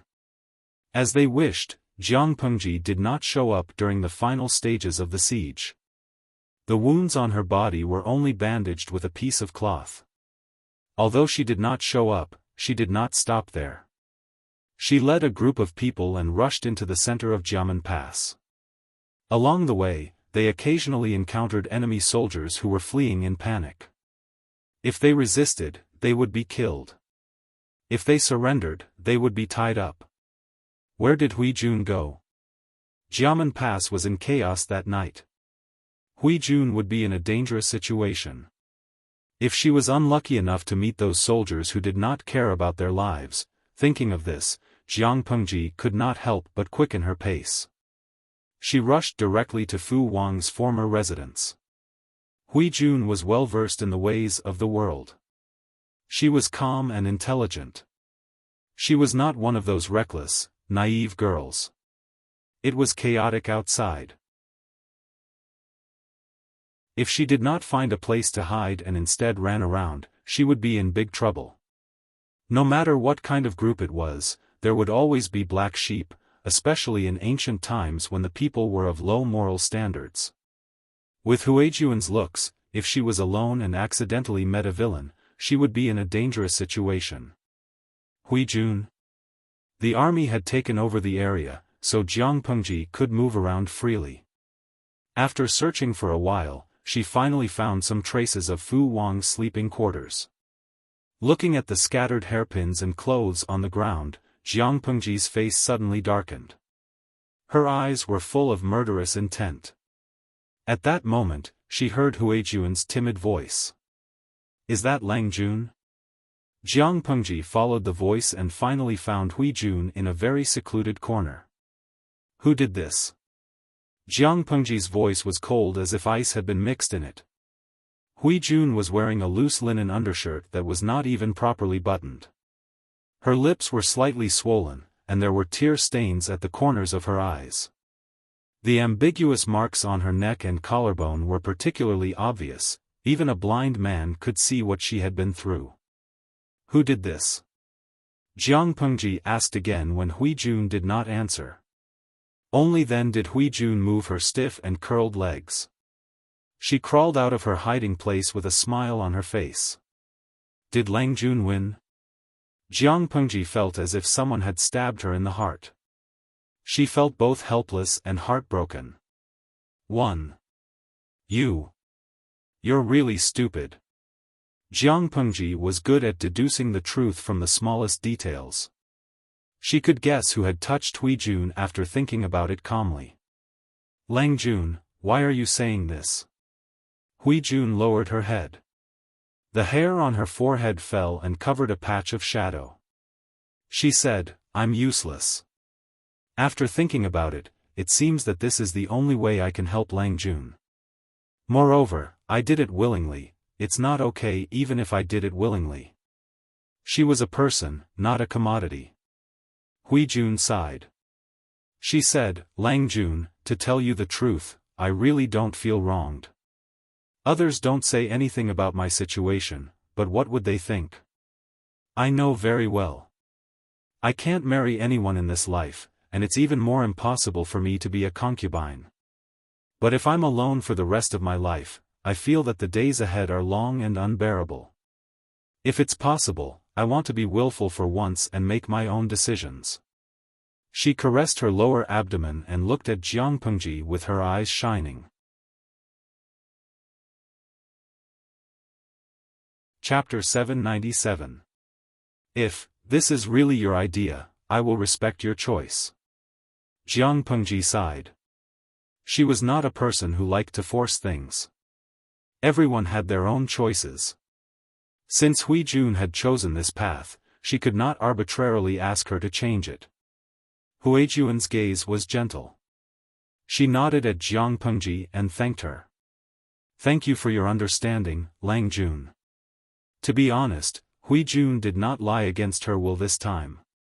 She really wanted to give birth to a child of her own. When she was young, she was ignorant and did not know what it meant to lose the ability to have children. But to this day, she still remembered the scene of her birth mother forcing her to be drugged. That crazy woman even tied her hands and feet and pressed down hard on her lower abdomen. The heart-wrenching pain that spread throughout her entire body still made her tremble uncontrollably when she recalled it in her dreams. After a few times, Huijuan's body was completely ruined. It was impossible for her to have children again. That was the wound in Huijuan's heart. It could not heal for a long time. She could only try her best to ignore its existence. She did not expect that she would miraculously get pregnant after so many years. If the child's father was not the late emperor of Dongqing, Huijun would have had the urge to give birth to the child. However, she could only laugh bitterly and use the child in her womb to get rid of the second prince's wife, Anyina. Since then, Huijun knew that her broken body had completely recovered. Her lost ability to have children had also returned. That meant that she could use a man to get pregnant and give birth to a child that was related to her by blood. Seeing that Huijun had made up her mind, Jiang Pengji could only support her. However, getting pregnant is not something else. How can you guarantee that you will get pregnant in one go? If it was in her era, she could directly go to a specialized institution for a minor surgery if she wanted to have a child. However, it was different in this era. The fertility method was still the most ancient and primitive. There was a certain probability that a woman could get pregnant after a man and a woman had intercourse. Hui Jun lowered her head and said in a voice as soft as a mosquito, "I used the easy pregnancy pill that you gave me earlier." Easy pregnancy pill? Jiang Pengji furrowed her brows. She remembered that it had fallen into Lu Huan's hands. Why did Hui Jun have it too? She asked directly, "Didn't I ask you to pass the easy pregnancy pill to Lu Huan?" Hui Jun explained, "The easy pregnancy pill was indeed in Lu Huan's hands, but do you know what she did after getting it?" "What did you do?" Hui Jun said, "Lu Huan has always been on guard against me. Naturally, she would not easily consume the elixir. This person was naturally vicious. He actually ground some medicinal powder, mixed it in his food, and gave it to a woman who did odd jobs several times. In order to verify the miraculous effects of the pill, she even sent someone to secretly defile the woman. The woman did not have any children for 3 years after she married into her husband's family, but a month after that incident, the woman's pulse of pregnancy was diagnosed. To be able to make a woman who had not had any movement for 3 years pregnant in one go, the effect of this medicine was too shocking. Hui Jun thought of her own situation. For some strange reason, she secretly kept some medicinal powder for the elixir. After listening, Jiang Pengji understood what was going on. This thing can indeed allow a woman's body to enter the best state of pregnancy, greatly increasing the chances of conceiving. In other words, as long as her luck wasn't too bad, Hui Jun would soon become a mother. In order to reform Hui Jun's body, Jiang Pengji had used up all the cards in the system. This system card was completely different from the skill books sold by the system. The skill books sold by the system were made from the soul of the previous host, extracting the memories related to the skill from the soul. When the host used the skill books, they actually merged with this part of the soul and seamlessly received the memories contained in it. In essence, the system card was a condensation of pure energy. It was beneficial and harmless to the human body. It was a completely different concept from the skill books. However, she still had a question. Why did it have to be Fu Wang? Fu Wang's position was completely hostile to Jiang Pengji. She was pregnant with Fu Wang's child.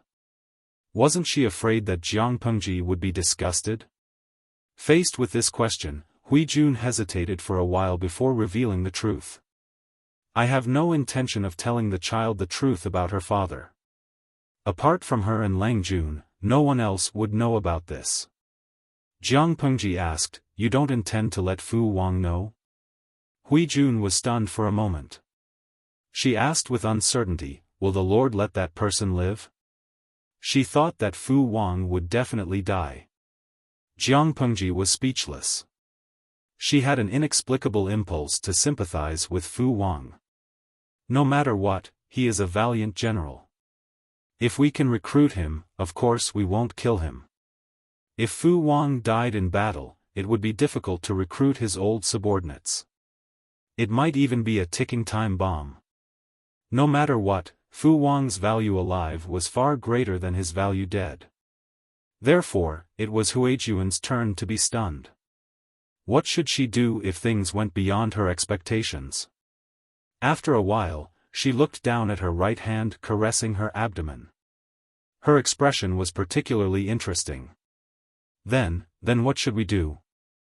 Her face was pale, and her swollen lips had lost their color. If Fu Wang died, there would be no evidence. But if he was alive, it would be awkward. "Don't be afraid. I'm here." Jiang Pengji comforted Hui Jun to prevent her from doing something stupid. "Thank you, Lang Jun." Hui Jun felt relieved, and her eyes became moist. "Silly girl." Jiang Pengji rubbed her long hair with a smile. "Tidy up. It's still chaotic outside. Don't run around." Although they had conquered Jiamen Pass, it was still very dangerous outside. If Hui Jun ran around, she could easily get into trouble. Okay. Hui Jun nodded obediently. After settling her down, Jiang Pengji sent some people to guard the place to prevent the army from attacking. My lord, great news. Meng Han was overjoyed from afar. He said to Jiang Pengji, Deputy Commander Dian has captured Fu Wang alive. Jiang Pengji raised her eyebrows and searched for memories related to Fu Wang. Fu Wang was captured by Dian Yen? She asked coldly, where is Fu Wang now? While Jiang Pengji was looking for Hui Jun, Feng Zhen and the others had already gathered their troops and rushed over. They didn't expect their lord to be so efficient. She didn't even give them a chance to help. Meng Han was so excited that he didn't notice Jiang Pengji's abnormality. He's been captured, but...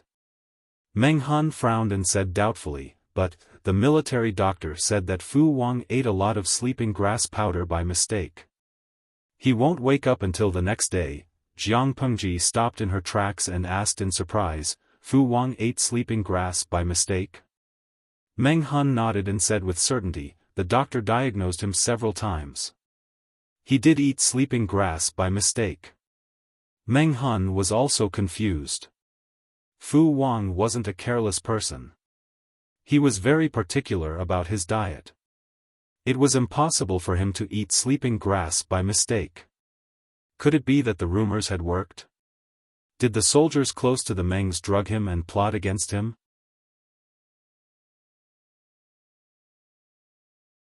Chapter 798.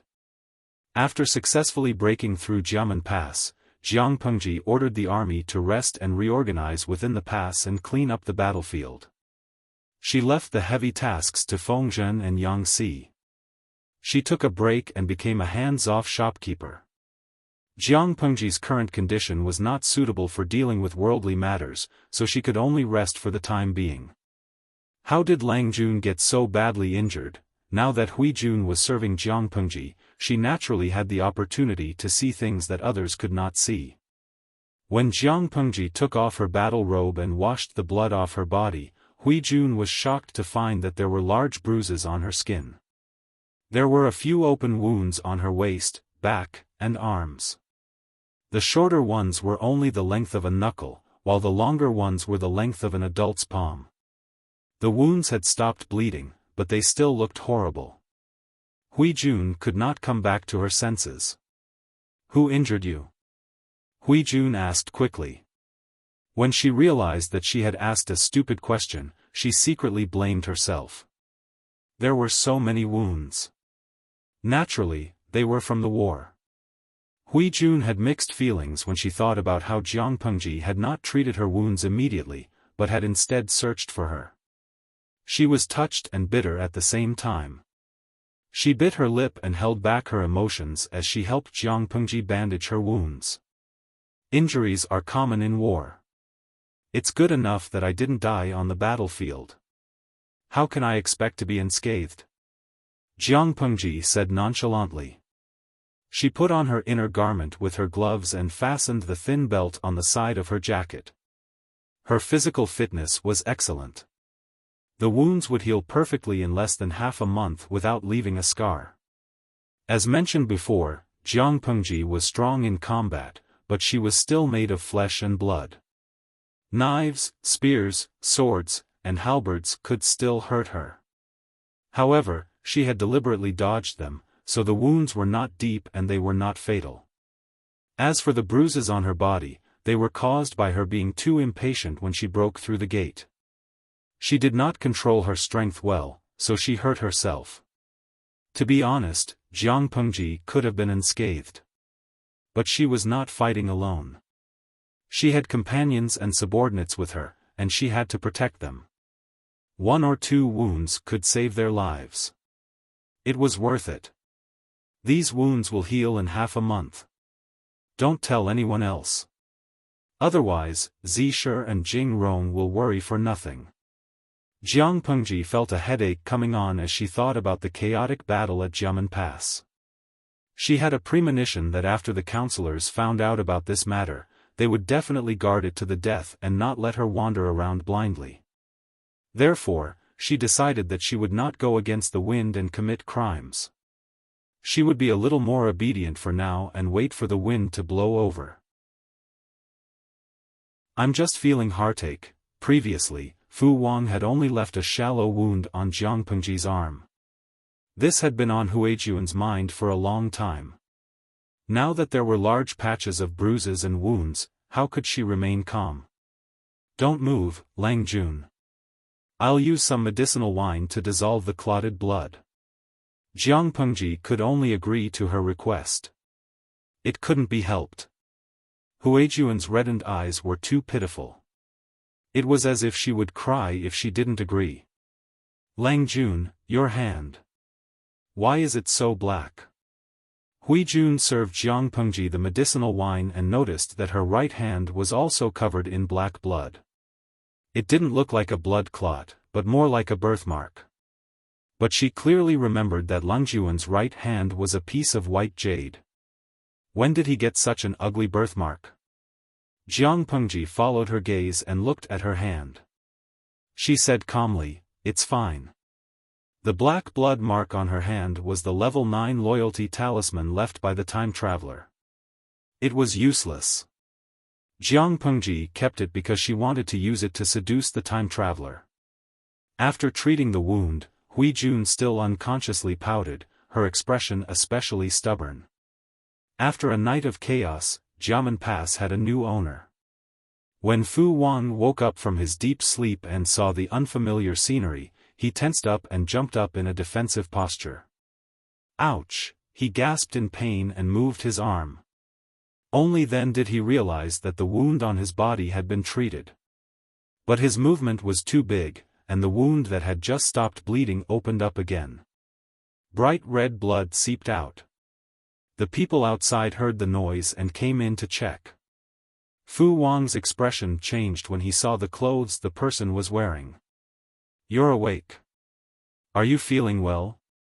The doctor knew Fu Wang's identity, so he didn't dare to approach him.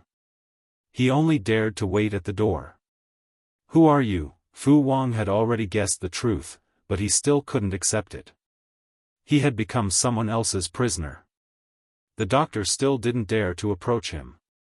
He bowed and said, I'm a doctor sent by my lord to take care of the general's wounds. The general has many wounds, and it took a lot of effort to stop the bleeding. It's not a good time to be angry, and we can't make a big fuss, lest the wounds open up again. Fu Wang didn't listen to him. Your lord. Lu Shi?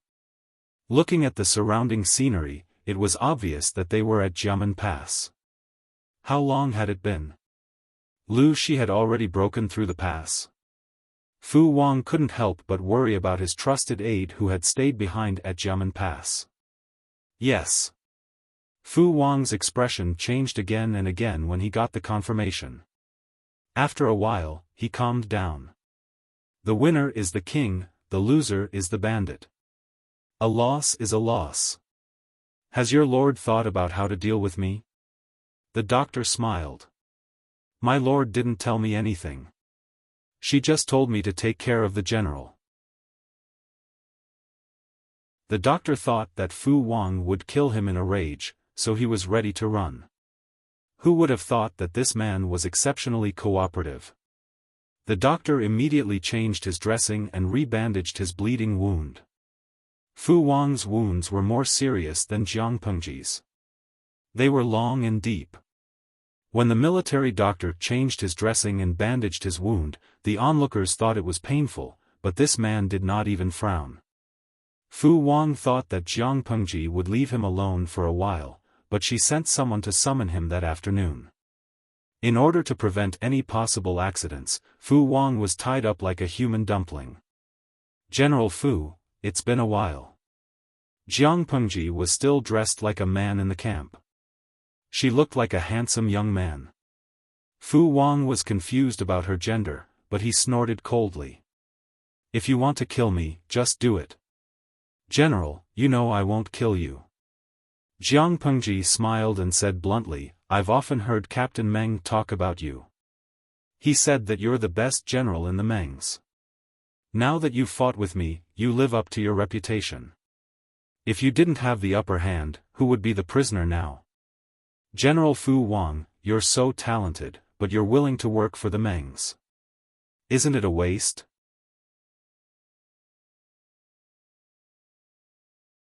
Chapter 799.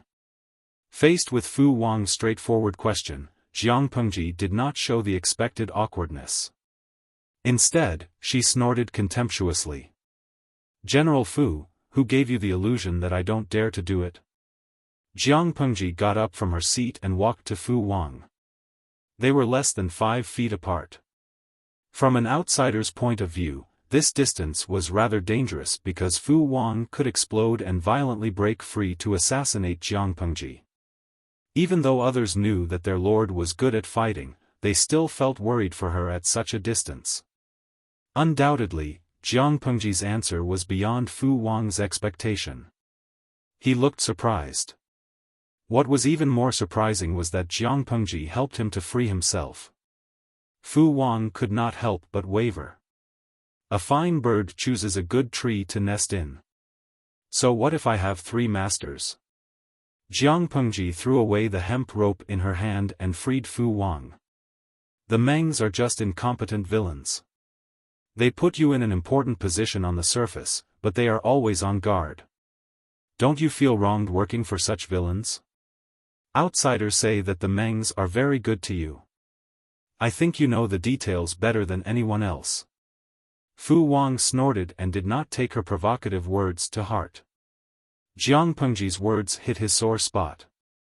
He had been suffering under the Mengs, but it was not enough for him to give up the Mengs and go to a new master. They seemed to like each other, but they had reached a tacit understanding in secret. If he went to a new master, would Fu Wang get the same attention? It was easy to talk, but it was another thing to do. He had seen this kind of recruitment trick many times. I am a rough man who doesn't have much education. I don't know how to use flowery words. If you have something to say, just say it. You don't have to beat around the bush. Fu Wang did not fall for the common trick of stepping on the Mengs and flattering himself. To put it bluntly, the Mengs were trash, but the person in front of him was a fairy. No matter how bad the Mengs were, he had given Fu Wang benefits. Fu Wang did not expect the Mengs to treat him as a confidant anyway. In his opinion, if Jiang Pengji really wanted to recruit him, she should show him the truth instead of talking nonsense.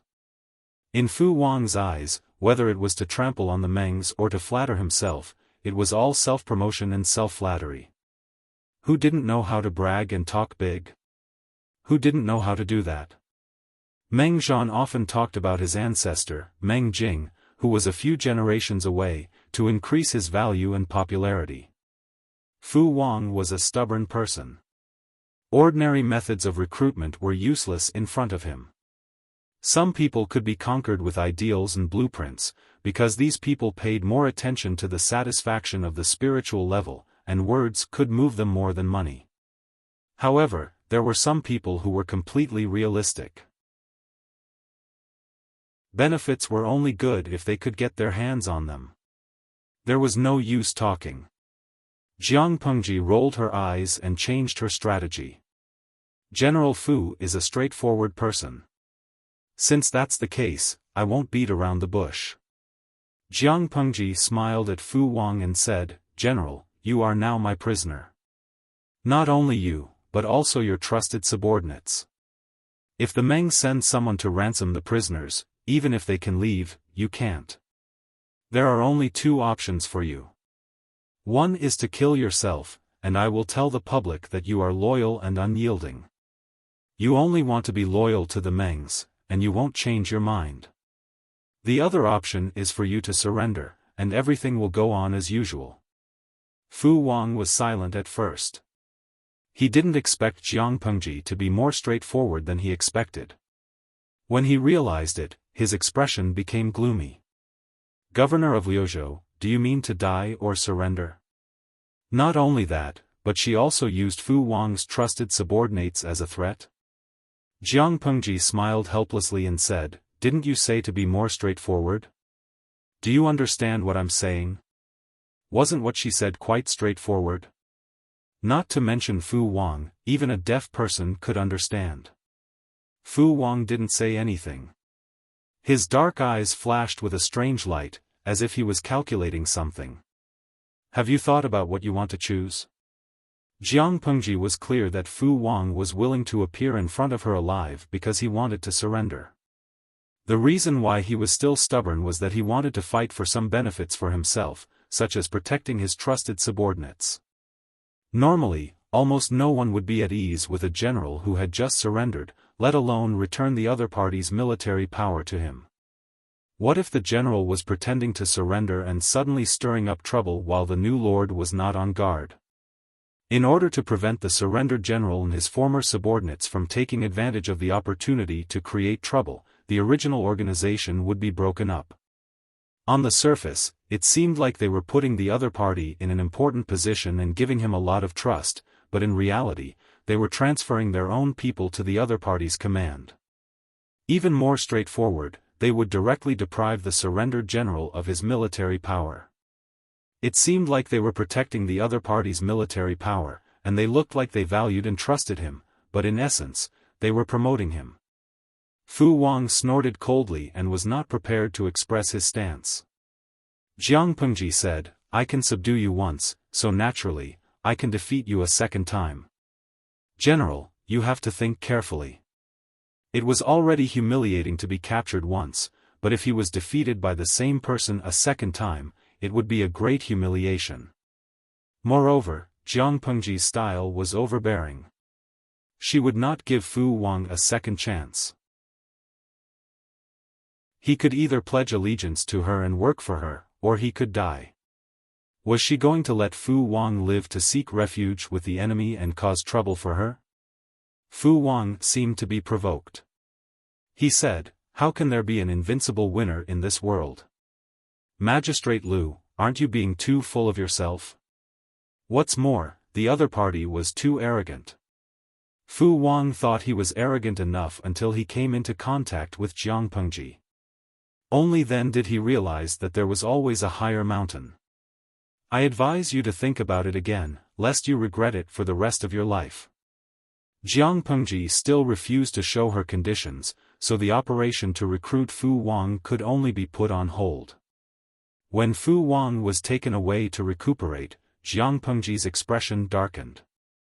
She muttered, "I really want to cut him with a knife.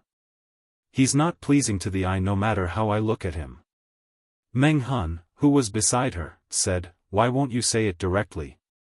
The quality of the soldiers under Fu Wang was very good, but they were used to Fu Wang's leadership and had a tacit understanding with each other. If this group of soldiers was thrown to other generals to command, they might not even be able to exert half of their combat power. Jiang Pengji had decided to retain Fu Wang's military power from the beginning. This condition should be very attractive to Fu Wang, but why did his lord refuse to say it? Drag it out and grind down his arrogance. Jiang Pengji said calmly, as if this was the truth. In reality, she simply didn't like Fu Wang. Meng Han actually believed Jiang Pengji's reason and nodded in agreement. That's good too. Fu Wang gets whatever he wants in the Mengs. He's usually quite arrogant. In order to win him over, the Mengs rarely say no. Meng Han secretly shook his head. Let's put him aside for now. Maybe it can grind down his arrogance. His lord was different from the Mengs. It was unlikely that she would agree to Fu Wang's request. To give a ready-made example, his lord had a good relationship with Fengzhen, right? However, every time Fengzhen asked for something from her, she always rebuked him.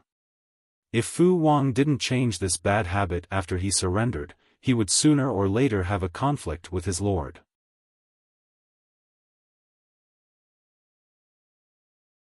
Chapter 800. Other than Meng Han and the other generals who believed Jiang Pengji's words, the others exchanged meaningful glances. Even the newly joined Qi Kuang and Xiao Guang sensed something fishy, not to mention Yang Si and Feng Zhen. Heh, you'll get used to it. That's the Lord's temperament. Feng Zhen comforted the two newcomers with the attitude of an experienced person. Qi Kuang didn't like to talk because of his own reasons, but Xiao Guang was more open. Won't the Lord anger Fu Wang by doing this? The Lord wants to win people over, not offend them. If things get ugly between the two sides, how will it end in the future? Feng Zhen smiled calmly and said, Zhen and Jing Rong have analyzed Fu Wang in private. We all think that Fu Wang is different from ordinary people, and we can't judge him by the standards of ordinary people. Didn't Chong Ming realize that the other has never been upset about his failure, nor has he vented his anger on the Lord? What does this mean? It means that the previous failure was nothing to him.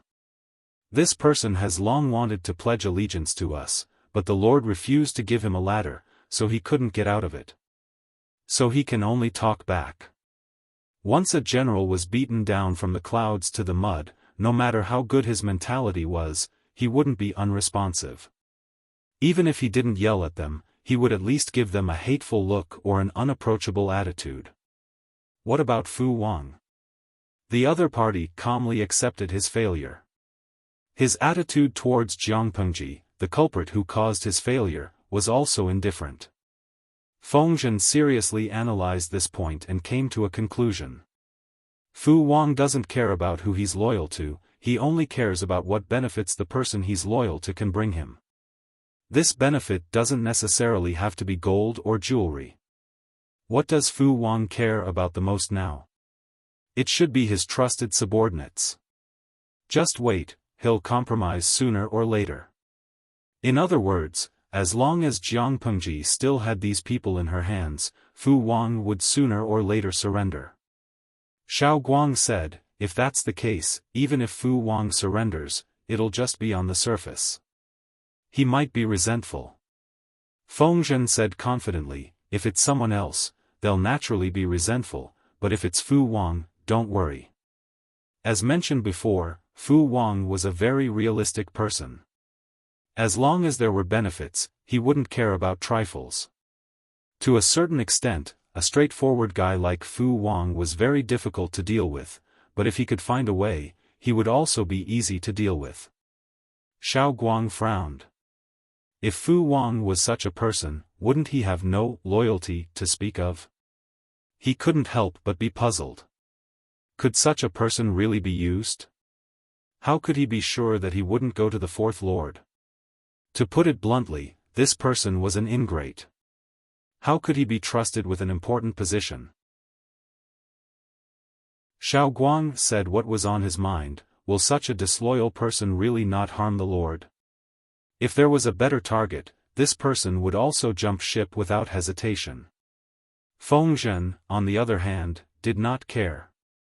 He said, the Lord does not need his loyalty. The Lord only needs him not to betray her. These words were very contradictory, and Xiao Guang was momentarily confused. Feng Zhen then explained, I remember that the Lord once said that no one in this world would truly be loyal to another person. The only reason why they would be loyal is because the price offered by others for betrayal is not high enough. These words sounded a little harsh, but after thinking about it carefully, they made sense. The Lord only needs Fu Wang to work for her and be used by her. She doesn't need him to be loyal to her. Loyalty was never something that could be achieved with words. It depended on the person's actions. For Jiang Pengji, her standards were very low. As long as they worked for her and performed their duties, it didn't matter whether they were loyal or not. She couldn't force him to be loyal to her after having his body.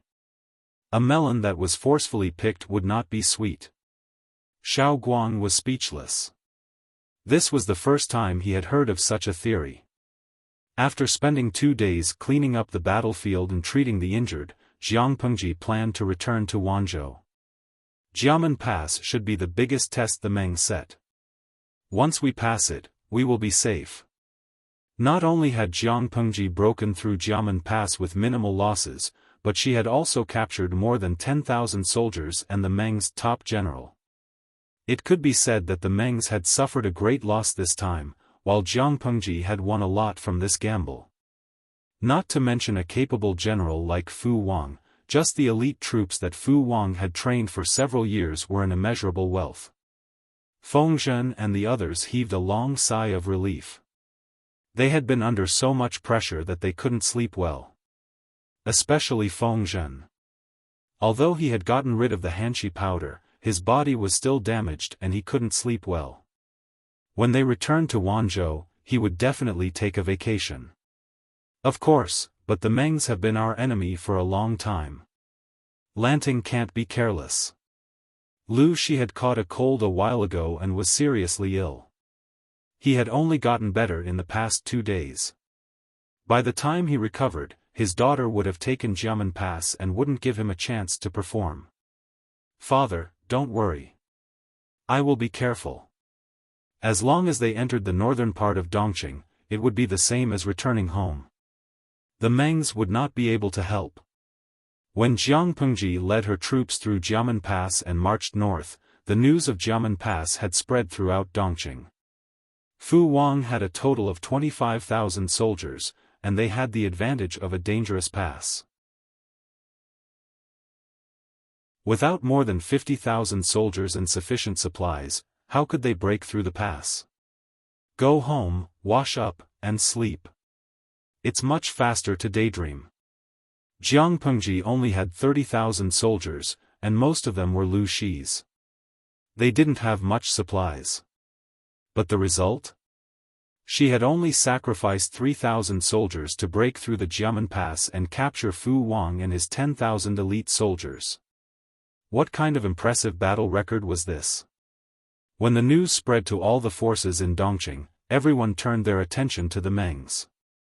The Mengs were the biggest losers in the battle. They had lost both their generals and their soldiers. How furious Meng Zhan would be and how furious Prince Changsha would be. Just imagining it made them feel good. If they could see it with their own eyes, it would be a great show. It was 10 days after the battle at Jiamen Pass when Huang Song received the news. Lanting is really something. I can't believe the Mengs suffered such a great loss. I'm so happy. Huang Song smiled as he entered the government office, holding the bamboo slip that recorded the battle. My lord, what happened? Everyone was confused. They didn't know what had happened to Huang Song that made him so happy. Huang Song handed the bamboo slip to Feng Zhu and said, "Huijia, you'll know when you read it. Lanting is going to be famous." Feng Zhu opened the battle report. There were only a few numbers written on it.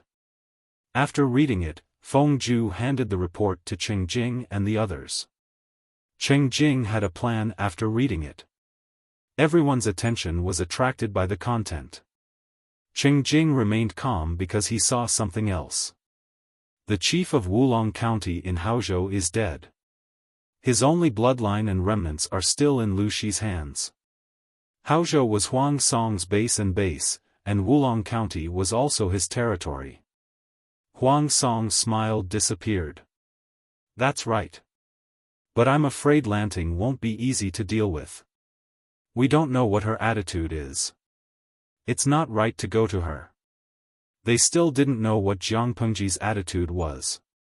Did she want to use the remnants of Wulong County to intervene in Haozhou? Or did she want to let them run their own course?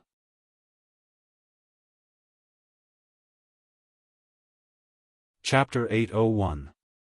A few thoughts flashed through Huang Song's mind. When he thought of the final plan, he could not help but tremble. Would Jiang Pengji give up on the juicy meat that was about to reach her mouth and push it into his mouth instead? Thinking of this, Huang Song calmed down a little. He shook his head and said regretfully, the descendants of Wulong were saved by Lanting. It is only right for them to inherit Wulong County. Official appointments in Dongqing were complicated. When the royal family was still powerful, most of the appointments and dismissals of officials had to be approved by the emperor. However, with the gradual weakening of the royal family and the loss of monarchical power, the system gradually changed from the emperor's bestowal to the heirs. After the rescue of the emperor, this phenomenon would become more and more common. What did it mean that Jiang Pengji had the descendants of Wulong County in her hands? It meant that the descendants in her hands were the first heirs of Wulong County. Huang Song was just an outsider who coveted the power. If the descendants of Wulong County received Jiang Pengji's help, they could rightfully become the chief of Wulong County. At that time, if Huang Song wanted to touch Wulong County again, he would have to face Jiang Pengji. If Huang Song was afraid of fighting, afraid of his opponent, and did not want to face Jiang Pengji so soon, he could only choose to endure and watch as Jiang Pengji extended her hand into his territory. But how could he allow someone else to sleep next to his bed? If Jiang Pengji really did that, she and Huang Song could only maintain a superficial harmony. Sooner or later, they would break up because of this. Cheng Jing also understood Huang Song's worries. However, he looked further ahead and thought about it even further. "My lord, how do you know that Lu Shi has no intention of cooperating if we don't send people to probe?" Cheng Jing calmed himself down and said to Huang Song, "Lu Shi's greatest enemy has never been Dongqing. Her threat comes from the 3 tribes of the northern borderline. As long as the 3 tribes of the northern borderline are not destroyed, she will not be able to rest in peace. Even an eagle needs to use its full strength to catch a rabbit, much less the northern borderline."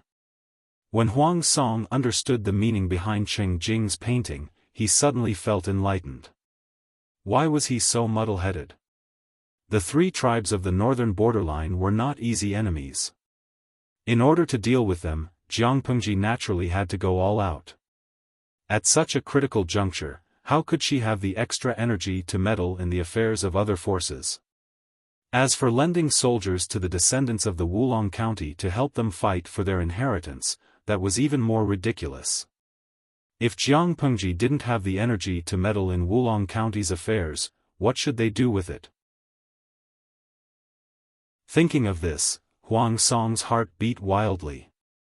He hurriedly asked, "Yumo, are you implying that Lanting will give up Wulong County for the sake of the bigger picture? If that's the case, we can indeed send someone to negotiate with Lanting. I think she would be willing to cooperate." Cheng Jing nodded and said, "My lord is right. That's exactly what I meant." Feng Ju agreed. "Considering the current situation, even if the lord doesn't send anyone to look for Lu Shi, she'll send someone to look for us after a while." In Wulong County, there was no other suitable candidate other than the lord. If he could seize this opportunity to take down Wulong County, he would be one step closer to unifying the Haozhou province. However, in order to prevent any unforeseen events, I still need my lord to make a decision soon. Opportunities were fleeting. If Huang Song did not cherish it, who knew who would benefit from it? After some deliberation, the other strategists agreed with Cheng Jing and Feng Ju's decision. Huang Song thought about it and accepted the 2 suggestions. Just as Huang Song was overwhelmed with joy, a few people were so angry that they almost fainted. These people were none other than the emperor, Prince Changshu and his henchman, Meng Zhan. When he received news of Fu Wang's defeat and capture, Prince Changshu flew into a rage and killed several officials and generals to vent his anger. For a moment, everyone was in a state of panic and fear. Some people even compared Prince Changshu to the late emperor and came to the conclusion that the 2 of them were indeed biological brothers. They were the same as each other. In terms of brutality, they were practically the second emperor of Dongqing. Fortunately, none of these comments reached Prince Changshu's ears. Otherwise, he would have been even angrier. Because of his rage, he even changed his respectful attitude towards Meng Zhan. His attitude became a little more sarcastic. "Mr. Meng strongly recommended Fu Wang to lead the army to battle in front of me, but what happened in the end? The so-called first general is just an undeserved title. He led tens of thousands of people to guard Jiamen Pass, but he still lost it. It's a great shame and humiliation to lose to a young girl. Prince Changsho said it was Fu Wang's fault, but what he really meant was that Meng Zhan set him up. When Meng Zhan praised Fu Wang to the skies, Prince Changsho had high hopes for him. He didn't expect Fu Wang to lose so easily. How was he going to attack Lu Shi and his daughter? He was sending them to their deaths. Meng Zhan's face darkened. He was already in a bad mood. Now that Prince Changsho was angry at him, his mood fell to the bottom. He also sneered, "Your Majesty, why are you so angry? Although Fu Wang lost, what did you lose?" The soldiers led by Fu Wang all belonged to the Mengs. They had nothing to do with Prince Changsho. Even if they lost, it was the Mengs' loss. Why was Prince Changsho so angry? Could it be that this man really regarded the Mengs as his lackey and the Mengs' power was Prince Changsho's? Prince Changsho almost died of anger after hearing Meng Zhan's question. But he was still rational. He didn't dare to fall out with Meng Zhan at this time. He put down his status as an emperor and comforted Meng Zhan. Although he was smiling apologetically, he felt an unprecedented hatred for Meng Zhan in his heart. These two men seemed to be on good terms, but they weren't on the same page. Elsewhere, the Su brothers also received the news of Jiang Pengji's great victory. But their reactions were completely different. Su Fei and Jiang Pengji did not have much of a relationship. When he received the news, he merely raised his eyebrows and analyzed the reason for her victory with his strategist. As for Su Bei, he and Jiang Pengji had called each other brothers during the alliance meeting. The two of them were still on good terms. Now that they had no conflict of interest and Jiang Pengji had won, Su Bei was naturally happy for her. But more importantly, to think that the Mengs would have such a day. How delightful. If not for his good upbringing, he would have pounded the table and laughed maniacally. The Mengs and Sus were secretly opposing each other. The conflict between the two had continued since the generation of their ancestors. The Sus were, of course, happy that the Mengs had suffered a great loss. They couldn't wait to throw a banquet and let the whole world know about it. Come, prepare a generous gift. Send someone to deliver it to Wanzhou. Tell them it's a gift from my sworn brother. Su Bei was rich and willful. Jiang Pengji had caused trouble for the Mengs, so he should at least express his gratitude. However, if this news reached the Mengs' ears, who knew how angry they would be? Apart from these few powers, the reactions of the other powers were varied. Some secretly sneered at Prince Changsho and the Mengs, but there were also those who were dismissive of Jiang Pengji. A woman was a woman after all. She had no backbone. It was just a small victory, and Lu Shi was so happy that he could fly to the heavens.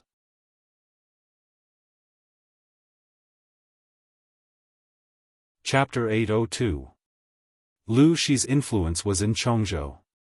It was not convenient for him and Jiang Pengji to go there. Not long after they entered the north, Lu Shi parted ways with Jiang Pengji and brought his troops to Chongzhou. "My lord, you don't have to worry about Old Master. In the north, apart from the Tsing-Yi army, there are no other forces that can threaten Old Master." Half a month had passed since the Battle of Jiamen Pass. During this time, Fengzhen had eaten his fill and slept soundly. His days were comfortable. As a result, he had put on some weight recently. His skinny cheeks now looked a little meaty, and his complexion was rosy and healthy. Jiang Pengji said, "I'm not worried about my father." On the surface, Fengzhen nodded, but he still insisted on his own opinion. His lord had been separated from his father for many years. It was not easy for them to spend some time together. Now that they were going to be separated again, she would definitely be reluctant. Jiang Pengji could tell that Fengzhen didn't mean what he said. She couldn't be bothered to argue with him. The streaming room was lively as usual. Even if Jiang Pengji rarely interacted with them, they could still entertain themselves. Little chicken stewed mushroom, this war has been going on for a long time. I remember that the streamer had just left for the Alliance conference, right before Chinese New Year last year. Now that she's back, it's almost summer. Now that I think about it, it's been half a year. Time really flies. In another half a month, my baby will be preparing for the college entrance exam. I've come to the live broadcast room to make a wish, hoping that the host will bless me and I'll be invincible in the college entrance exam. Mushroom stewed little chicken, college entrance examination party. You're not thinking of fighting for 3 years to simulate 5 years of college entrance examination, yet you're still in the live stream room. You're so open-minded. Luo peanut candy, as someone who's been here before, I can tell you that this live stream is magical. You can always make your wishes come true here. Jiang Pengji had been on the road for the past 2 months. Every day, she was on the road, and the content of her live stream was the same. The audience found it fresh at first, but after a long time, they were tired of it. Many old viewers chose to lurk and peek. Most of the bullet screen comments were new viewers. No one knew who started it, but Jiang Pengji's streaming room became even more powerful than the koi fish. Everyone spread the rumor that wishing for good luck. The audience's bullet screen content was getting further and further away from the main topic of the live broadcast, until an old audience member sent a question. Moyen Song Yuan, I'm only worried about one thing right now. Has the news that the host is a woman reached Wanzhou? This bullet screen had caused quite a few people to lurk around. Everyone's nerves could not help but tighten. The streamer had taken care of the people around her, but her subordinates far away in Wanzhou were still in the dark. When they suddenly received the news that their lord had changed from a young man in the prime of his life to a young lady, wouldn't they explode? In fact, this pot had already exploded. When the news that Jiang Pengji had become the Wanzhou magistrate spread to Wanzhou, everyone also received another major piece of news: the lord was actually a wife. To them, the impact of this news was no less than the earthquake in Shangjing. All of Wanzhou was in an uproar. Everyone pinched their arms and grimaced in pain. Only after confirming that they could feel the pain did they know that they were not having a nightmare. Su Ku was so shocked that he miscalculated the accounts. Looking at the messy accounts, he could only endure the throbbing pain in his temples and make another one. How can the Lord be a woman? From work to work, the same question lingered in his mind: was he having a nightmare? Qiguan Rang went to Su Ku and asked him in private. You've been with the Lord the longest. Don't you have any suspicions? When Qiguan Rang received the news, his attitude was still relatively calm. He had a faint thought in his heart, as expected. Faced with Qiguan Rang's questioning, Su Ku suddenly widened his eyes and said in an extremely aggrieved tone, how can I doubt it? How could a normal person suspect that the young man recognized by others was a young girl? Nowadays, cross-dressers were everywhere. The men of the aristocratic families wore flowery hairpins and powdered hair and wore red and green clothes. The chances of Su Ku recognizing them were even lower. Your madam didn't leak any information? Qiguan Rang was flabbergasted. It was fine if others didn't recognize her, but Su Ku, who was part of Jiang Pengji's first batch of subordinates, was still kept in the dark. It was really inexcusable, not to mention that Su Ku's wife was their lord's personal maid. Qiguan Rang's question stumped Su Ku. He was stunned for a moment. He carefully recalled what Sun Mei had said, and his expression became more and more interesting. He stammered, I vaguely mentioned it, but how could a normal person think in this direction? Qiguan Rang secretly rolled his eyes. Who could he blame? If they wanted to blame someone, they could only blame their lord for being too manly. They couldn't blame their subordinates for being blind. When Feng Jin received the news, he was in a good mood. How could he not be happy? He couldn't be too happy when he saw the dumbfounded expressions of his colleagues. For so many years, he had been guarding the secret that no one else knew. He had long been stifled. This happy mood lasted until he got off work and returned home. Wei Jingxian said, "What happened to make Huayu so happy?" Feng Jin took over Chongsheng, who was getting heavier from Wei Jingxian's arms. He hugged his chubby daughter and didn't even care that his daughter was tugging at his cheek. "Jingxian, there are two pieces of great news," Feng Jin said with a smile. "First, Lanting has been appointed as the governor of Wanzhou. Second, she has regained her identity as a woman. From now on, we don't have to worry about her accidentally exposing her identity and causing unrest. How can I not be happy?" "Lanting?" Before Wei Jingxian could answer, the chubby daughter in her arms began to speak. She had only said 2 words when transparent saliva flowed from the corner of her mouth. "Don't be rude. Don't call her by her name." Feng Jin took the handkerchief from his wife and gently wiped away the saliva for Chongsheng. "Lanting." Chongsheng waited with her legs crossed. Her 2 black grape-like eyes sparkled as she babbled, "Huayu." Chongsheng was stubborn. The more Feng Jin opposed something, the more she liked to go against it. "That's my lord." Feng Jin laughed and gave his daughter a slap on her butt. This girl was getting bolder. She even dared to call her father by his name. "My lord." Chongsheng proudly learned. Her speech was still incoherent. Often, she could only say 2 words. "That's right. Don't be rude when you see my lord in the future." Wei Jingxian was overjoyed to see the father and daughter talking like chickens talking to ducks. Chongsheng didn't know what she was laughing at, but she also giggled happily. The atmosphere of the family of 3 was very good. The other single dogs were a little pitiful. For example, Zhang Ping. As a skilled craftsman, he spent most of his time in the woodworking workshop. He was obsessed with craftsmanship and had no distractions. When he received the news, Zhang Ping's brain seemed to have rusted. He almost couldn't wrap his head around it. "Who did you say is a woman?" For the whole day, Zhang Ping seemed to be sleepwalking. He couldn't remember what he did at all. When he returned home, the first thing he did was to rush to his neighbor's house. He forgot to mention that his neighbor was Wei Ci. "Zixiao, my lord is actually a woman." Thinking that the person who went up and down the mountain with him, looking for wells, digging ditches and building reservoirs was actually a woman, he was completely dumbfounded. What was wrong with this world? Was he still having nightmares? He thought that Wei Ci's reaction would be violent. He didn't expect him to just raise his eyebrows lightly and say, "You know?" Zhang Ping was strangely silent. It was the season where spring and winter intersected. The weather changed rapidly. Wei Ci was naturally sick for a few days. During this period of illness, Wei Ci stayed at home and couldn't go anywhere. Logically, he shouldn't have received the news so early.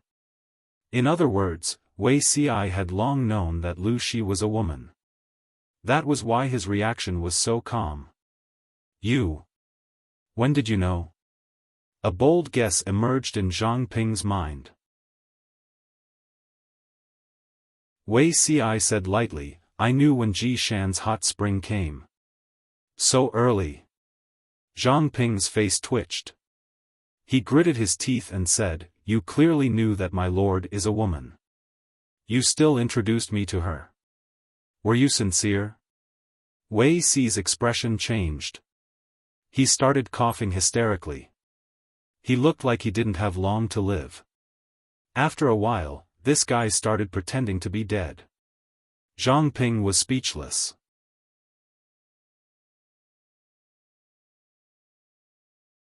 Chapter 803. Zhang Ping gritted his teeth. Why did he have such a friend who cheated his teammates? If the audience in the live streaming room saw this, they would probably be able to perfectly translate Zhang Ping's current state of mind.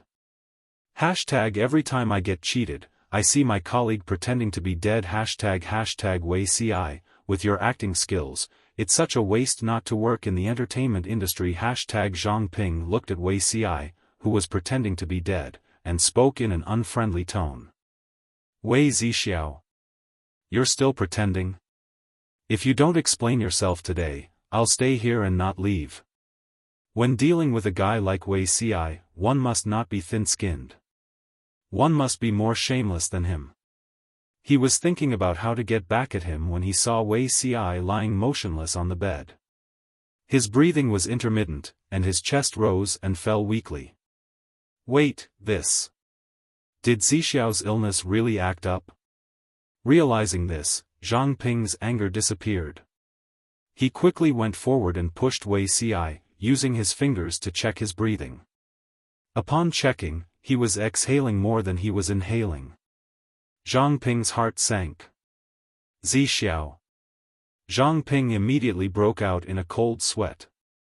Just as he was about to call for the doctor, the sickly Wei Xi quietly turned his body sideways with his back facing Zhang Ping. He quietly pulled the brocade blanket covering his body towards his chin. How did he still look like he was about to die?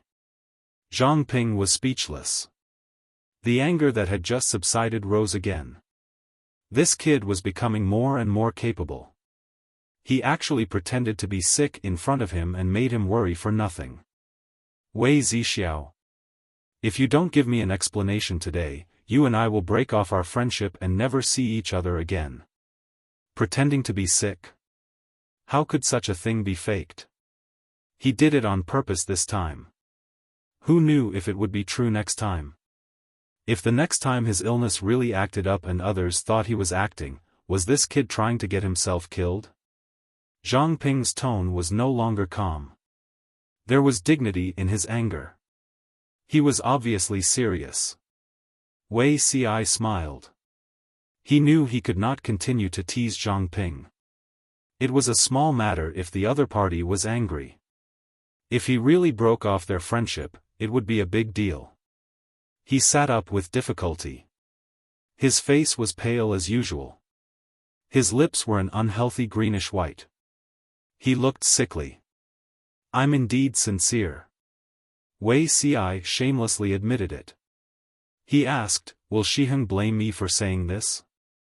Zhang Ping calmed down a little. He had nothing to say in response to Wei Xi's question. To be honest, Zhang Ping would definitely not blame Wei Xi. What's done can't be undone. What's the use of blaming you? Our Lord is not a kind person.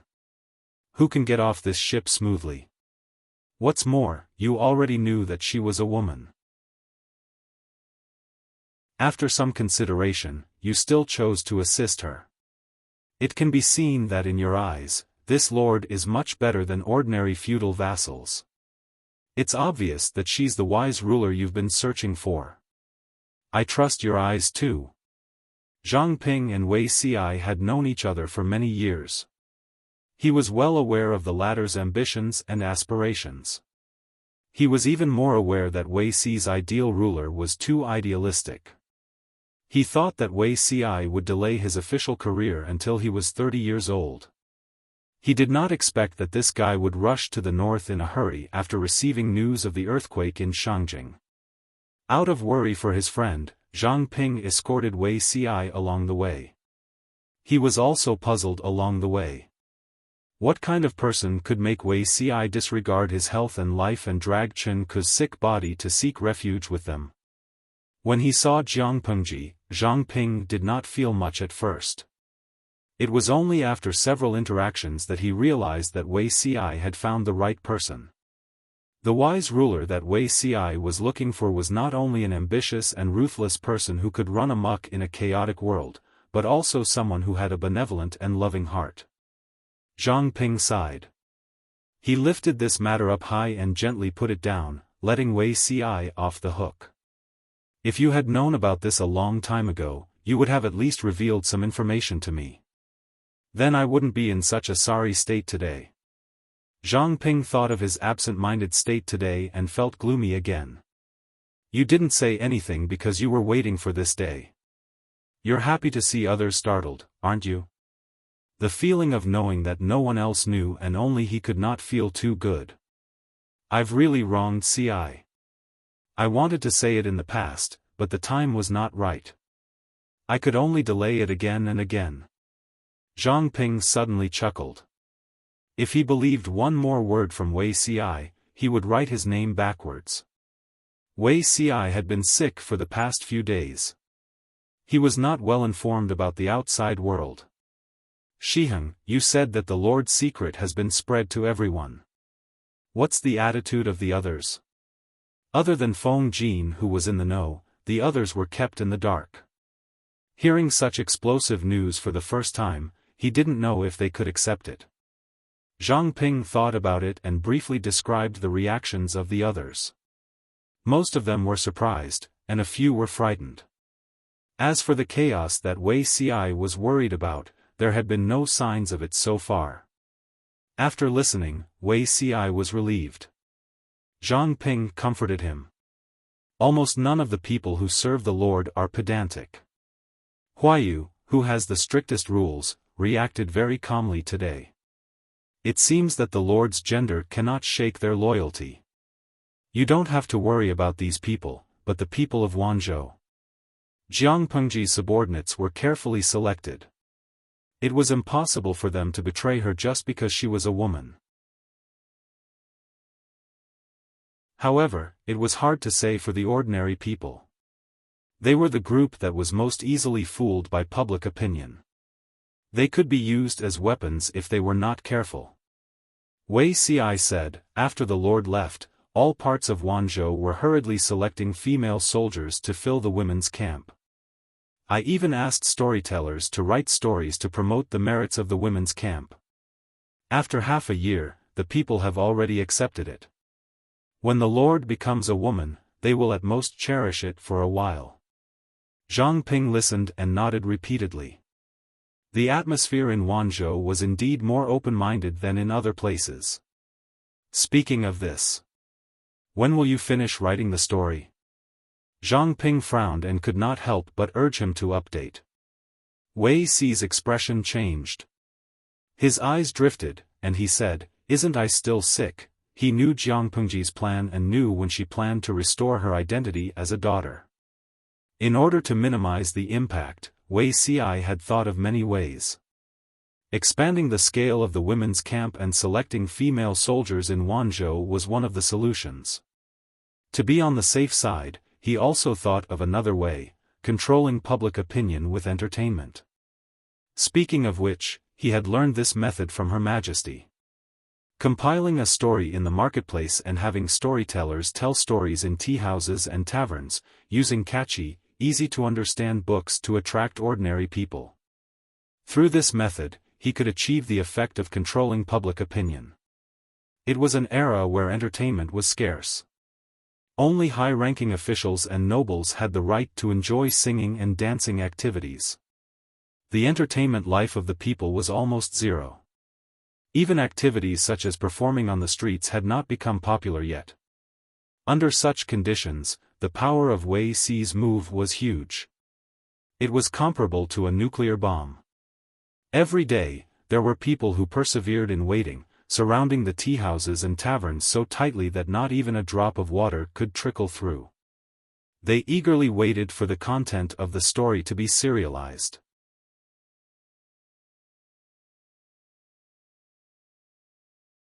Chapter 804. Zhang Ping sat next to Wei Ci and muttered, "I really don't understand why the people like the stories you write so much." Master Yuanjing's disciple was of such a high status, yet this fellow went to write stories from the streets. It was fine to write, but this fellow liked to whet people's appetites, squeezing out a little bit every day, making people's hearts itch. They wished they could lock Wei Ci in a small black room, give him a brush, ink, paper, and inkstone, and urge him to fill the table with bamboo slips every day. If he did not fill up, he would not be given food. After all, it's for the people to hear. If it's too choppy, they won't understand at all. Rather than that, it's better to use plain words. It's impossible for the people to be interested in content they don't understand. Since it's written for them, it's natural to cater to their habits. It can barely be considered an appreciation for both refined and popular tastes. If the people can understand and listen, then it's considered a success. In the eyes of outsiders, Wei Si's actions were not proper. In reality, the school of novels was also one of the 100 schools of thought, but it was criticized and looked down upon. There was a saying in an ancient book, the school of novels originated from the officials. Street talk was created by hearsay. In other words, the school of novels recorded the people's street talk and reported it to the higher-ups, but it was seen as unfashionable. In his previous life, Wei Si was also prejudiced against it, but Her Majesty strongly promoted the school of novels and even supported a few famous scholars of the school. Her Majesty's actions provoked opposition and criticism from the imperial censor, but she did not care. Instead, she personally wrote a few books and used facts to slap the imperial censor in the face. Wei Si thought about it carefully and realized her deep meaning. The school of novels was not necessarily unfashionable. Nowadays, the atmosphere was still rather open-minded. Some things could be done earlier, so there would be less resistance in the future. Hence, Wei Si wrote a few short and medium-length novels under the pen name Layman Zaiki. He had the plot and the content. The plot was full of ups and downs, continuous and broken chapters that made others want to strangle him. It was not the Jiang dynasty now, where novels were still scarce.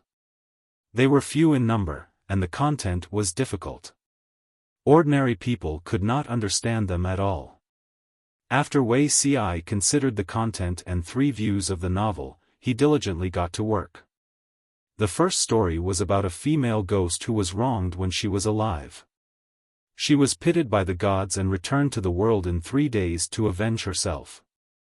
The main character was a female. The second chapter was about a talented scholar and a beautiful lady. The talented scholar was just a bystander while the beautiful lady was a strong man. The main character was a woman. The third chapter was an inspirational anti-Japanese war novel based on Duke Su of the previous dynasty. It mixed the character of the lord, and the protagonist was a woman. Then, the commoners unanimously believed that Layman Zaiki was definitely a cute girl. Wei Si, what was wrong? In short, under Wei Si's promotion, a semi-official profession appeared in Wanzhou, a storyteller. Why was it a semi-official profession? This was because a storyteller could only have the right to tell stories in the taverns and tea-houses in Wanzhou if they had the permission and stamp of the prefecture government. Not only could they receive tips from the people every day, but they could also receive a fixed salary from the prefecture government. As for those storytellers without a stamp, although they could also find a stall to make a living, the content of their stories could not involve Wei Si's novels. As for those with improper views, inciting the people, and fooling the world, they were even more forbidden. If they were caught, they would be fined. Since Wei Si wanted to use entertainment to control public opinion, he naturally had to try to regulate this industry. At first, many storytellers were not willing, but Wei Si's novels were very popular with the people. Not only did the men like to listen to them, but even the idle women who knitted their sweaters liked them. Ordinary storytellers were not qualified to tell these novels in Wanzhou. In order to make a living, the storytellers simply took the open road of the prefecture government. Needless to say, this policy of the prefecture government was very useful. Not only did it provide the storytellers with the latest and most popular novels, but it also provided a fixed salary. The storytellers no longer had to worry about how their families would eat if they did not receive any tips one day. However, Wei Si was a single person after all. Writing novels was limited to a hobby outside of work. He could not spend too much effort. After thinking about it, he looked for Cheng Cheng. A novelist? Cheng Cheng frowned. What do you want a novelist to write about? Wei Si's literary talent was not low. Cheng Cheng really could not figure out why he was going through all this trouble. Wei Xiai had no choice but to explain his plan. Ever since Cheng Cheng came to Wanzhou, he had been working hard on movable type printing and engraving printing. He also had to organize a large number of books that needed to be printed. He was very busy. To put it bluntly, Cheng Cheng could be considered an older otaku. He did not work and could not distinguish between the 5 grains of rice. He did not understand the deeper meaning behind Wei Xi's actions. Wei Xiai had no choice but to tear this plan apart and explain it to Cheng Cheng in detail, hoping to get his support. As Wei Xiai expected, Cheng Cheng did not agree at first and was even quite angry. In Cheng Cheng's opinion, writing books was a very serious matter. It was to educate the people and pass down a legacy for thousands of years. How could it be used for amusement? As for the novelist, Cheng Cheng also thought that it was a low-class profession. The paper produced was not used to record the history of civilization, but was instead used to torment these things. Cheng Cheng was so angry with Wei Xiai that his beard was about to fly off. Cheng Cheng scolded Wei Xiai harshly. When his anger subsided and Wei Xiai explained in detail, Cheng Cheng's attitude slowly softened. Is this really as important as you say? Cheng Cheng's heart wavered slightly. Wei Xiai sighed and said, Mr. Cheng, do you think ordinary people can understand the teachings of Confucius and Mencius? Even if you let the storyteller read it all day long, the people would not understand it. If they can't understand it, they will naturally not be interested. Only those that truly fit their current situation can be accepted by them. In my opinion, promoting vernacular books to ordinary people is not blasphemy. Mr. Cheng, please think carefully. Cheng Cheng's rationale was biased towards Wei Xi's words, but he still felt a little uncomfortable. As a last resort, Wei Xiai could only take Cheng Cheng to a tea house. There happened to be a story being told there, and the people below were fascinated by it. Cheng Cheng looked at it and was silent for a while. Wei Xiai said, Mr. Cheng talked to them about the teachings of Confucius and Mencius. Almost no one knows, but ask the people about the contents of the book. Even if they only heard it once, they could recite it as if it was their family's treasures. You can think that I'm being too unorthodox, but I still have to say this. Mr. Cheng wants to pass on your family's collection of books and spiritual treasures to future generations, but if the people can't understand it, it can only benefit a few people, and not all future generations. The school of novels is indeed not popular, but times have changed. Mr. Cheng, why don't you watch from the sidelines and wait for a while? Cheng Cheng felt a flash of inspiration in his mind, so fast that he almost couldn't catch it. Forget it. Forget it. I'll find a few for you. Cheng Cheng looked anxious and agreed to Wei Xi's request. By the time everything was on the right track, it was already early summer. The provincial government received news that their lord was already at the border of Wanzhou and would be back in half a month. Along with this news, Wei Xiai also heard about the great victory at Jiamen Pass and the capture of Fu Wang. Fu Wang. Wei Xiai raised his brush and paused. Ink dripped down, forming black dots.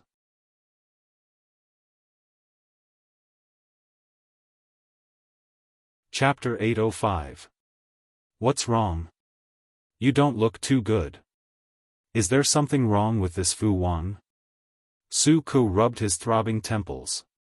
Although his lord's transformation from a man to a woman did not cause a tsunami, there was still unrest in Wanzhou, especially among the landowning aristocrats of Shangyang County. The Feng family had maintained a state of silence, but the other aristocratic families were constantly making small moves. This was considered the best news in recent days. Su Ku wanted to share it with Wei Xiai, but he did not expect Wei Xi's reaction to be a little strange. Su Ku was curious and asked casually. It was this question that pulled Wei Xiai into the quagmire of memories. Memories related to Fu Wang surfaced in his mind. I've heard of Fu Wang before. Wei Ci adjusted his state of mind and restrained the shock in his heart, so as not to arouse Su Ke's further suspicion. Su Ke said, "From the information we received, Fu Wang seems to be a valiant general working for the Meng family. I only hope that he's someone who knows his place." The lord was a woman, so it was inevitable that she would bring some trouble. At this time, the internal department had to be more united and harmonious, and there could not be any different voices. Recently, Su Ke and the others had been worrying about it. The situation in Fengyi County and Qingda County weren't too bad. The former was where Jiang Pengji had established her power, and her foundation was the most stable. The latter had been devastated by the Red Lotus Group and didn't have any troublesome local bullies. Among the 3 counties in Wanzhou, Shangyang County had the least control. In order to completely unify the forces in Wanzhou, they could only think of ways to suppress the aristocratic families of Shangyang County, either by roping them in, alienating them, or making them unable to unite. As long as these people couldn't gather together and unite as one, these clowns wouldn't be able to do anything. At this time, Su Ke was most worried about internal unity. Wei Ci had given him a reassuring pill, which made Su Ke feel more at ease. He said, "Fu Wang first served Fu Yang, and then he defected to the Meng family. In just a few years, he became the Meng family's most trusted general with his powerful martial strength." However, the Meng family was rather interesting. On one hand, they relied on Fu Wang, but on the other, they tried to rope him in and suppress him. It was quite a contradiction. With our Lord's magnanimity, she will definitely be able to take him in. As for Fu Wang's temperament, there's a little problem, but it's not a big deal. Hearing Wei Ci's words, Su Ke instantly felt much more at ease. As long as he wasn't a troublemaker who didn't fit in with the group, he wasn't worried. Su Ke then asked, "What's wrong with this person?" After all, they would be new colleagues in the future. It would be easier to get to know them in advance. Wei Ci lowered his eyes slightly, his thick and long eyelashes casting 2 exquisite shadows. He smiled and said, "Fu Wang's biggest problem is that he is fickle." Su Ke exclaimed in surprise. What did she mean by capricious?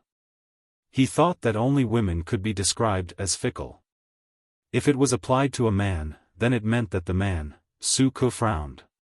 "You're saying that this person is disloyal?" If he was disloyal, how could this be considered a harmless fault? He had a good impression of Fu Wang and did not want him to be ostracized by Su Ke because of this. It can't be considered disloyal. Xiaoyu also knows that Fu Wang is a child raised by a pack of wolves. Wolves were far more straightforward than humans. They respected and supported the strong. This was an innate instinct. Once the master is weak and the subordinate is strong, he might not be convinced. Speaking of his previous life, Fu Wang's experience was quite interesting. It could be called a model of job hopping. Fu Wang was adopted by Fu Yang at first. He was Fu Yang's right-hand man and half his son. The father-son relationship was very deep. Later, Fu Yang died of old injuries. Fu Wang brought Fu Yang's old subordinates to seek refuge with the Mengs. They still lived well. The main point was that the master of the Mengs died of malaria. The heir was a good-for-nothing. He failed miserably and was finally abolished by Fu Wang. After Fu Wang took over the power of the Mengs, he accepted Prince Changshuo's recruitment and became his most trusted general. However, Prince Changshuo was also a good-for-nothing. He was a blind man. Logically speaking, Prince Changshuo's camp was full of talents. There was Qiguan Rang in the literary field and Fu Wang in the military field. Even if he could not become a powerful feudal lord, at least he would not die so tragically. However, this fellow had just gained a foothold and was arrogant. He was surrounded by a group of sycophants. Not only did he alienate Qiguan Rang, but he also threw him into prison. He was guarded against Fu Wang and even dreamed of taking away his military power. To his delight, Qiguan Rang ruthlessly killed his old master and opened the city to welcome Her Majesty. As for Fu Wang, this fellow had sharp senses. He predicted danger ahead of time and found an excuse to retreat with his troops. He sought refuge with the next family.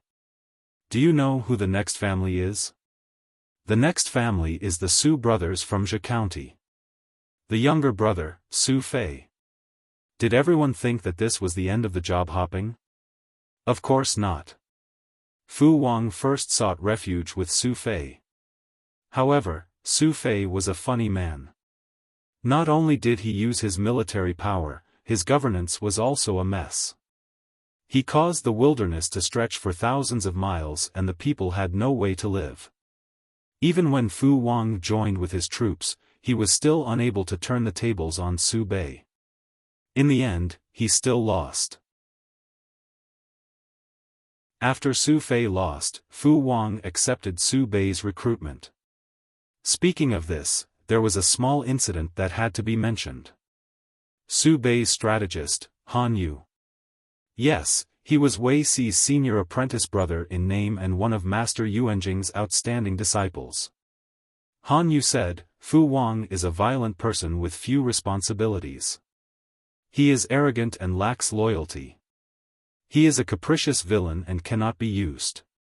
If it wasn't for the fact that Su Bei lacked capable subordinates at that time, Fu Wang might have been killed. Because of this dispute, Fu Wang and Han Yu had a very bad relationship and had frequent conflicts. Later, when Su Bei was defeated by Her Majesty, he used some tricks to recruit them. Han Yu still cared about his old master and rarely gave advice to Her Majesty. Fu Wang, on the other hand, seemed to have been injected with chicken blood and had a second spring. At that time, many people were waiting for Fu Wang to jump ship again. In the end, Fu Wang led a team of tigers and wolves. As for Han Yu, he was cautious by nature and did things meticulously. If it weren't for that incident, he would probably have died of old age. What incident? Han Yu's wife was from a prominent aristocratic family. Her family background was extremely high. However, Her Majesty had affected the fundamental interests of the aristocratic family and had reduced their power over and over again. A few aristocratic families had secretly joined forces and wanted to overthrow the palace. After all their efforts failed, Han Yu was implicated and committed suicide to escape punishment. Fu Wang was ordered to confiscate the property of the traitor. Han Yu was also implicated. He felt humiliated and wrote a 10,000-word confession letter and committed suicide by swallowing gold. It had to be said that the dispute between Han Yu and Fu Wang had an inexplicable sense of déjà vu. Before Han Yu died, he secretly sent a letter to Wei Si. Every word was written with blood and tears. Wei Si had mixed feelings when he read it. After reading the whole letter, there was only one feeling: Han Yu died unjustly. When Han Yu was young, his family was involved in an unjust case. As a result, his family fell into disgrace. At the same time, his temperament changed drastically. After the establishment of the Jiang Kingdom, he was entrusted with the important task of revising the law.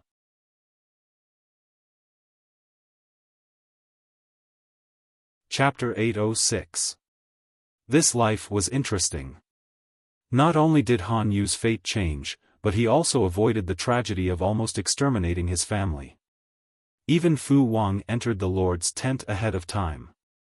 Wei Si searched through Fu Wang's memories in his mind. He only remembered that he was a strong, burly, and energetic martial artist. It would have been better if Wei Si hadn't mentioned it. Su Ke's brows furrowed tightly. According to what Zixiao said, Fu Wang is not a good person. I'm afraid he can't be put in an important position. Su Ke's influence on Fu Wang fell into the negatives. A person who could not guarantee his loyalty was a potential traitor. Wei Si smiled and said, Xiaoyu's words are wrong. Not only will the Lord not let Fu Wang be idle, but she will put him in an important position. Su Ke couldn't help but say, but didn't Zixiao say that Fu Wang, he usually stayed silent, but once the Lord's power was weak, he would pounce and bite back. How could such an ingrate be used? Wei Si's smile disappeared. His eyes were bright and full of confidence.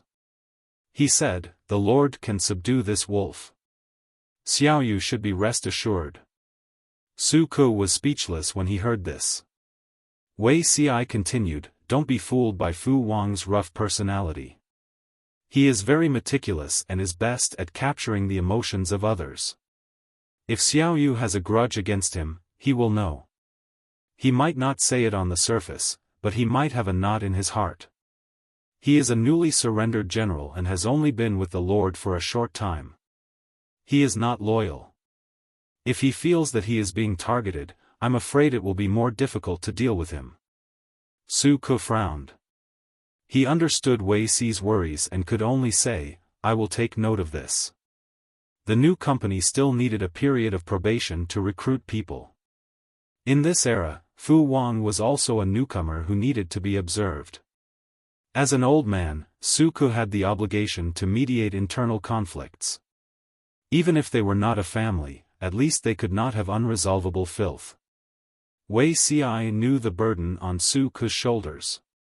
He patted him on the shoulder and comforted him. "You will know when you meet him."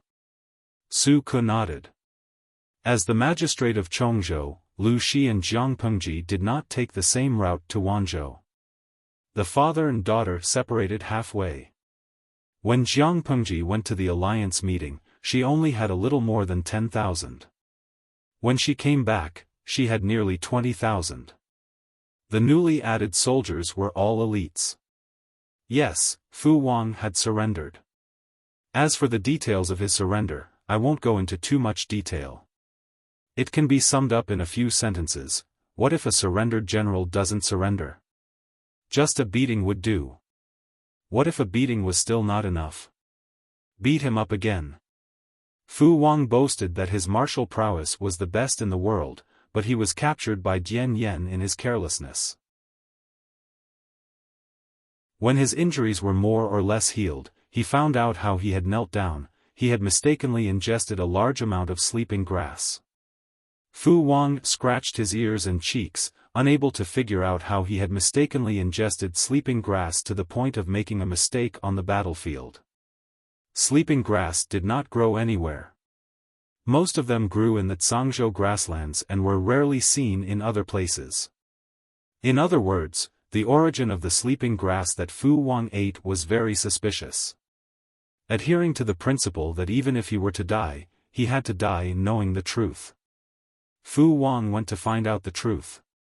However, the truth was too cruel. After he found out, he was dumbfounded. Lust is like a knife above your head. Jiang Pengji mocked mercilessly. She used her body and spirit to attack Fu Wang. With this lesson, Fu Wang probably wouldn't dare to have any romantic affairs while marching in the army. In fact, if Fu Wang hadn't been too arrogant and believed that he would definitely win this round, he wouldn't have fallen for Huijuan's honey trap. Fu Wang felt that he needed some time alone. After a moment of silence, he asked Jiang Pengji, "What about the lady from that day?" Jiang Pengji snorted coldly. She felt that Fu Wang hadn't been tortured enough. He was still thinking about the beauty. "Why are you asking this?" Jiang Pengji glanced at Fu Wang coldly and nobly. It was one thing for this guy to pledge allegiance, but it was another for him to covet Huijun. In short, she wouldn't let Huijun continue to sacrifice herself. Her priority was to throw Fu Wang, the wolf, out of the sheep pen. Fu Wang said, "A day as husband and wife means 100 days of love." Jiang Pengji was speechless. Before she could react, the audience in the streaming room added fuel to the fire. The bullet screen was unusually meaningful. Mo Ling Yin, "A day as husband and wife means 100 days of love." Is the day in this pervert's words a verb or a noun? Late obsessive-compulsive disorder, whether it's a verb or a noun, this wolf wants to covet this lady. I can't tolerate it. Continue to beat him. Jiuyueshunga, I absolutely can't tolerate it. Jiang Pengji took a deep breath. She looked at Fu Wang and called him by his surname and courtesy name. Fu Zhengtu, that's my personal maid. In the aristocratic families, personal maids were mostly reserved concubines of their male masters.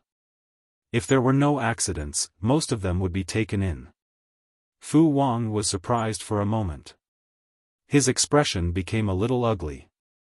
He immediately slapped his forehead and said, "My lord, you're not a woman." If Jiang Pengji was a man, her words would be a warning to Fu Wang not to covet a woman who didn't belong to him. But his lord was a woman. Fu Wang was still very upright. Only men and women could have a future. Women and women had a pure relationship. Jiang Pengji retorted, "Can you beat me? Don't talk nonsense if you can't beat me." Fu Wang was speechless. If he still didn't understand, he wouldn't have lived until now. His lord was protecting Huijun. She didn't want him to have any further involvement with her. Fu Wang felt a tightness in his chest. There was an indescribable discomfort in his heart. He wanted nothing more than to vent his anger violently. What a coincidence. "My lord, please give me some pointers." Fu Wang issued a challenge to Jiang Pengji. Yang Si and Feng Zhen, who had rushed over after hearing the news, looked helpless. Compared to their helplessness, the other soldiers seemed to be on steroids. They surrounded a huge field and watched the fight. Fighting easily made one's adrenaline soar, not to mention that both parties were good at martial arts. Seeing that the fight between the two was getting more and more exciting, the situation was getting more and more intense, the surrounding soldiers lost their composure. One by one, they shouted and cheered. Fu Wang's old subordinates naturally supported their general, but Jiang Pengji also had a group of die-hard fans. When the fight between the two reached its climax, the cheers and cheers of the soldiers resounded through the sky. They were so noisy that even the guards outside the tent could hear them. The atmosphere was extremely lively. To outsiders, Fu Wang and his lord were evenly matched. It was very intense. As the person involved, Fu Wang had an unspeakable bitterness. He could feel that his opponent hadn't used her full strength at all. She looked tired and sweaty, but she looked like she was at ease. The feeling of punching with all her strength but hitting cotton was not a good one. Why didn't Jiang Pengji defeat Fu Wang? Instead, she was evenly matched with him. Firstly, Fu Wang's reputation among his old subordinates was too high. As long as Jiang Pengji fought to a draw with him, it would be enough to earn the favor of the surrendered soldiers. Secondly, by the same logic, if she easily won against Fu Wang, his old subordinates would definitely feel uncomfortable. They might even reject her. The current size was just right. She could publicize Jiang Pengji's reputation and make the surrendered soldiers accept her. At the same time, she could preserve Fu Wang's reputation. Fu Wang was carelessly punched twice in the face. There was blood at the corner of his mouth and his eyes were bruised. Huijun was embroidering children's shoes in a low-key manner in the tent. When she heard the thunderous cheers outside, she could not help but look around curiously. What happened outside? My lord and General Fu are fighting. They're fighting? Huijun rolled her eyes and asked, I heard that General Fu is brave and good at fighting. Is my lord injured? The person replied, my lord suffered some minor injuries, but it's not a big deal.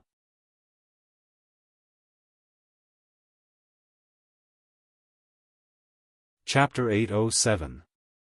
Am I hurt? Huijun was in a trance.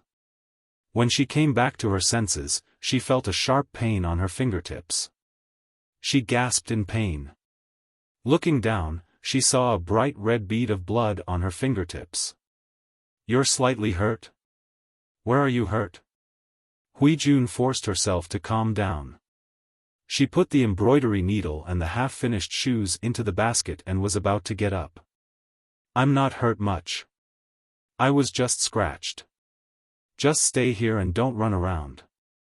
Jiang Pengji came over at that moment. Her face was flushed, and her cheeks and neck were covered with hot sweat. She looked like she had just been fished out of the water.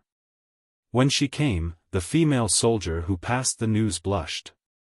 She bowed and retreated reluctantly. Jiang Pengji was puzzled. Hui Jun was stopped by Jiang Pengji when she got up. She could only sit back down, but she did not stop talking. I heard you fight with that brute Fu Wang just now, didn't you? Where are you hurt? If not for her introverted nature, she really wanted to crawl over and examine Jiang Pengji carefully. Although Fu Wang was a boorish man, he was not weak in martial arts. He was tall and burly, like a small mountain. In comparison, her Langjun looked especially delicate and pretty. Two Langjuns together were not as strong as Fu Wang. How could Hui Jun not be worried? The weather was getting hotter. Jiang Pengji had already impatiently rolled up her sleeves and trousers. She still felt uncomfortable.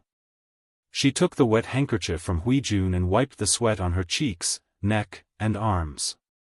Only then did she feel slightly better. Jiang Pengji smiled and said, "Don't listen to other people's hearsay. Where are you hurt?" Her smile was too pure. Even others could be infected by her smile. They would even smile knowingly. That purity was not like a blank piece of paper. To be precise, it was the clarity of seeing through the affairs of the world. You're still denying it? Hui Jun looked carefully. Her sharp eyes noticed that Jiang Pengji's wrist was redder and swollen than usual. There were some finger marks. It was only because the sun was strong and her skin was tan that it was not obvious. Apply some medicine to reduce the swelling. Looking at Hui Jun, who turned to look for medicinal wine, Jiang Pengji did not know whether to laugh or cry, but she could only let her be. Jiang Pengji held her chin with one hand. While waiting, she glanced at the streaming room that she had ignored for a long time. Today's live broadcast room was still very lively. Jiang Pengji and Fu Wang fought with their bare fists. The audience expressed that the streaming that day was of high quality. It was a martial arts blockbuster no matter how it was edited. More importantly, they were watching from Jiang Pengji's point of view, so they had a sense of immersion. They faintly felt the thrill of transforming into a peerless master and beating up a child. What was even better was that after beating the little kid up, there was a gentle and virtuous lady by his side who was concerned about his well-being. The viewers in the live stream were extremely envious. Why didn't they have such a gentle and virtuous lady by their side? Not to mention someone as gentle as Hui Jun. Even if she only had 10% of her gentleness, it would be fine. Li Wushuang, the women around me can carry a 20-liter bucket of water and climb up and down. They are definitely tough women. Lo Siji Lianmeng, I'm so envious of the streamer. I watch the live stream every day. As a man, I want to raise the lesbian flag. Shui Mo Nian Nian, I feel like gender doesn't matter in the live broadcast room.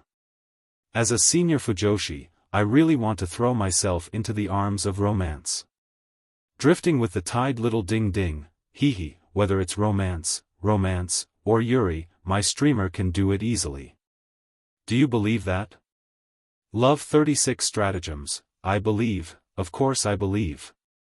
My streamer is the Lord. Do you understand that she's the main attacker? Jiang Pengji could not help but sigh silently as she watched the live stream move in a strange direction without looking back. Hui Jun helped her untie the cloth that was wrapped around her right hand. The ugly black mark was tightly attached to her palm and the back of her hand, like a birthmark. She sighed and said, "The palace's secret prescription doesn't work either. It's still the same." Every time Hui Jun saw the black mark on Jiang Pengji's right hand, she felt the urge to have goosebumps all over her body, but Lang Jun did not care at all. Jiang Pengji said, "This isn't a suntan. The whitening powder you used naturally won't work." The black mark was the level 9 loyalty talisman. As long as the mark was still there, it could always attract the woman from another dimension. Huijun sighed and carefully applied some medicinal wine to reduce swelling on Jiang Pengji's wrist. While applying the medicine, she said, "Lang Jun, don't bother with that boorish man. He's a rough and worthless rock. It won't hurt if he bumps into it." No matter how much a rock was thrown away, it would not hurt, but if a fine scratch was added to the unparalleled beauty of the world, it would be heartbreaking. Jiang Pengji agreed verbally and looked at Huijun's lower abdomen. She said, the conditions during the march were simple and crude. Fortunately, she was obedient. Huijun's cheeks turned red. Her appetite had been very poor these few days. Everything she ate felt disgusting and nauseous. Lang Jun told her that she really had a child in her stomach. "How long has it been? How can you be sure?" Due to the rules of the women's camp, Jiang Pengji did not want to reveal that Huijun was pregnant, so she did not hire a doctor to take Huijun's pulse. Huijun wholeheartedly agreed with Jiang Pengji's decision. Regardless of whether Huijun was a soldier of the women's camp or not, in the eyes of outsiders, Huijun was a female soldier of the women's camp. The women's camp was already very secular, and it was difficult for them to walk. If there was news that a woman in the military camp was pregnant, how could her reputation be maintained? Since she could not hire a doctor, Huijun could not be sure whether she was pregnant or not until Jiang Pengji gave her a definite answer. Jiang Pengji did not know how to take pulses, but her mental brain was strong and she was especially sensitive to mental aura. There was another weak mental wave on Huijun's body. This was a sign of a new life. In short, you still have to be careful. Don't tire yourself out on a daily basis. Although they did not rush on their journey, marching all day was tiring. For a pregnant woman who was still in her first month of pregnancy, it was enough to be fatal. Jiang Pengji could only let Huijun ride Little White. Even the saddle, reins, and stirrups on Little White's back were modified to make it as comfortable and light as possible. It looked a little gaudy. Fortunately, Little White's temperament was gentle. It did not make a fuss and was as obedient as ever. Huijun pursed her lips shyly. A gentle smile hung on her face, as if she was enveloped in a holy light. Jiang Pengji could not help but smile knowingly when she saw it. She sincerely hoped that this would be the starting point for Huijun's brand new future. She would not be entangled in the quagmire of the past. There were still 10 days before the slight heat. Jiang Pengji finally returned to the base camp that she had not seen for half a year. Half a year had passed. Chengde County, which had been ravaged by the flames of war and destruction, slowly regained its vitality. Young people who had escaped the flames of war returned one after another. Because they had caught the tail end of the spring plowing, the faces of the people there finally had a healthy blush and relaxed smile. Fengyi County was full of vitality. The wasteland that had been cultivated was already filled with crops. It was full of vitality. Farmer men and women plowed the fields while children played and frolicked. Chang'an District was a small district that had been tried out in the first year of the method of stationing the fields. Now, it had taken on a new look. Farming could be seen everywhere.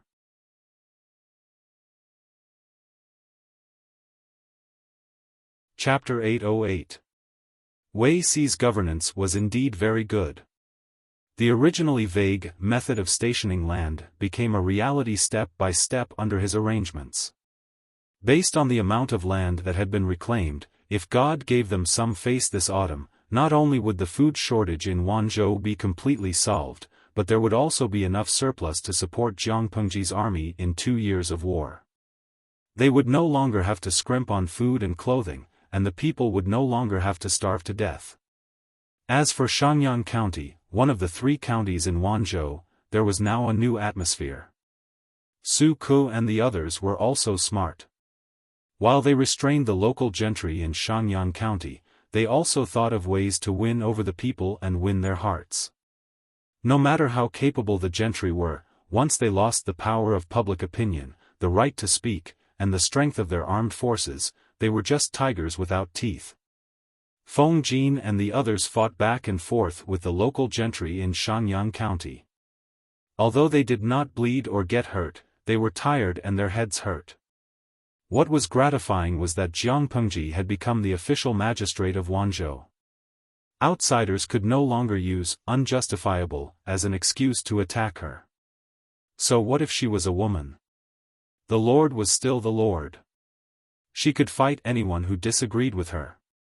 As for the victory at Jiamen Pass, the capture of the Meng's top general, Fu Wang, and his elite troops, that was just icing on the cake. Everything was going in a good direction. Jiang Pengji returned victorious. When they heard the news, the people watched the army enter the city with reverence, joy, and curiosity. Because Jiang Pengji was so close to the people, she often brought Zhang Ping and the others around, so the people were no strangers to her face. However, they still could not believe that such a handsome young man was a girl. So many beautiful women had their hearts set on her, but they did not expect her to be a girl. That was a big joke. On the day they entered the city, Jiang Pengji changed her clothes for the first time. She didn't wear a brown dress to deal with it. Instead, she wore a modified plain dress and combed her hair into a simple bun. Her thick black hair was like a black waterfall, parted in the middle, loosely covering her ears, and the rest of her hair was tied up in a bun at the back of her head. However, perhaps it was because of his attire, the once heroic young man looked a little more feminine now. The people were still stunned and rubbed their eyes, afraid that they were seeing things. They stared again and again, and they were sure that it was a woman. This time, the surrounding commoners were in an uproar as they discussed among themselves. Just as the soldier's jaw tightened and he put on a look as if he was facing a formidable enemy, fearing that the people would riot, a light pink handkerchief with a strong fragrance tied to a sachet flew into Jiang Pengji's arms. She caught it in front of everyone's eyes. Jiang Pengji held the sachet in surprise. She tied the handkerchief around her mouth into a beautiful and delicate bow. She did not need to open the sachet to know that it was filled with spices and not something to attack people.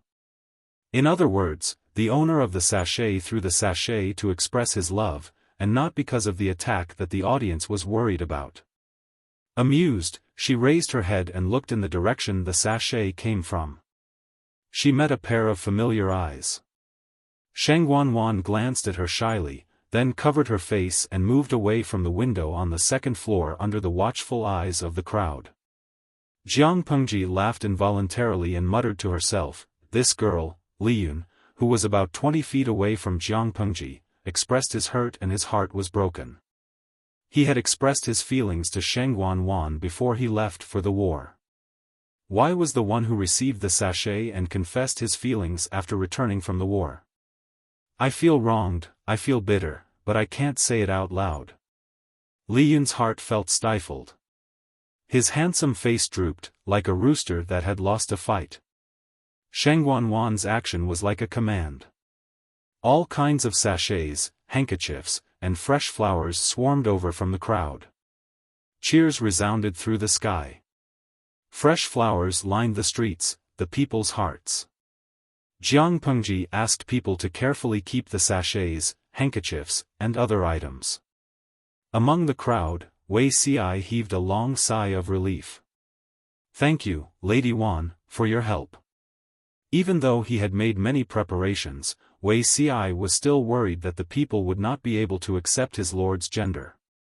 For this day, he had secretly asked Sheng Wanwan to be his gunman. It was not right to say that she was his gunman. Even if Wei Ci did not look for Sheng Wanwan, she had planned to throw the sachet at him, but she did not intend to be so high-profile. How can Master Wei be so sure that once someone takes the lead, the people will jump with joy and cooperate? Sheng Wanwan left quietly while the crowd was cheering. She happened to bump into Wei Ci, who was preparing to welcome Jiang Pengji. "The people have a good impression of our lord, but most of them follow blindly. If no one takes the lead, the others will only respond in silence. Wei Ci said calmly, Lady Wan has set a precedent. The people who have long been prepared but dare not do anything will also be encouraged. He was afraid that one or two scumbags would sneak into the crowd, so he had asked the people guarding the city to be more vigilant. Fortunately, the result was good. The people knew how to repay kindness. The scenes that Wei Ci was worried about did not happen. He was relieved. Sheng Wanwan sighed with a smile. Master Wei has planned a lot for Lanting. Hearing that, Wei Ci's earlobes were tainted with a suspicious red color, but Sheng Wanwan did not notice. Even if she did, she would only think that it was because the weather was too hot. The king's worries and the minister's toil. The king's humiliation and the minister's death. As a minister, should do my best and sacrifice my life for him. Wei Ci dealt with it calmly. Sheng Wanwan could not help but feel moved by his noble character, unquestionable integrity, and loyalty. With the fragrance of horseshoes, she took off her armor and returned in brocade clothes. Amidst the cheers of the crowd, Jiang Pengji rode the tall and mighty little white through the main street. The soldiers on both sides of the road straightened their backs. Regardless of her appearance, just her vigorous spirit revealed the demeanor of a mighty leader. The cheers of the people grew louder and louder. Jiang Pengji was very popular, but the other generals who had won the war were not left out. Among them, Li Yun was the most popular. Unfortunately, there were thousands of sachets, but the one he wanted was not among them. #my grievance #welcome, my lord. Everyone who could be there had arrived. Everyone had fully squeezed out their energy and physical strength. They had spared a few days just for this day. Jiang Pengji jumped off the horse and helped them up one by one. She said, "Thank you for your hard work." She did not spend much time fighting at the front lines. She was quite free when it came to making a fuss. Didn't you see that Fengzhen had put on 2 sizes? In comparison, there were a lot of things to do in Wanzhou. The few people who stayed behind were the ones who were suffering. With her words, everyone's heart was at ease. It was as if they had poured a bucket of ice water during the hottest days of the year. Their whole bodies felt refreshed. After settling down the soldiers, Jiang Pengji could finally return to the district headquarters that she was familiar with. Honestly, even war was not so tiring. Therefore, whether it was money or this life, she did not like such a tiring scene. After entering the district headquarters, everyone sat on the left and right sides of the room. The atmosphere was a little awkward. It was because they were not used to it. Their lord had changed her gender when she went out. Thinking of their lord's previous style, they could not bear to look at it.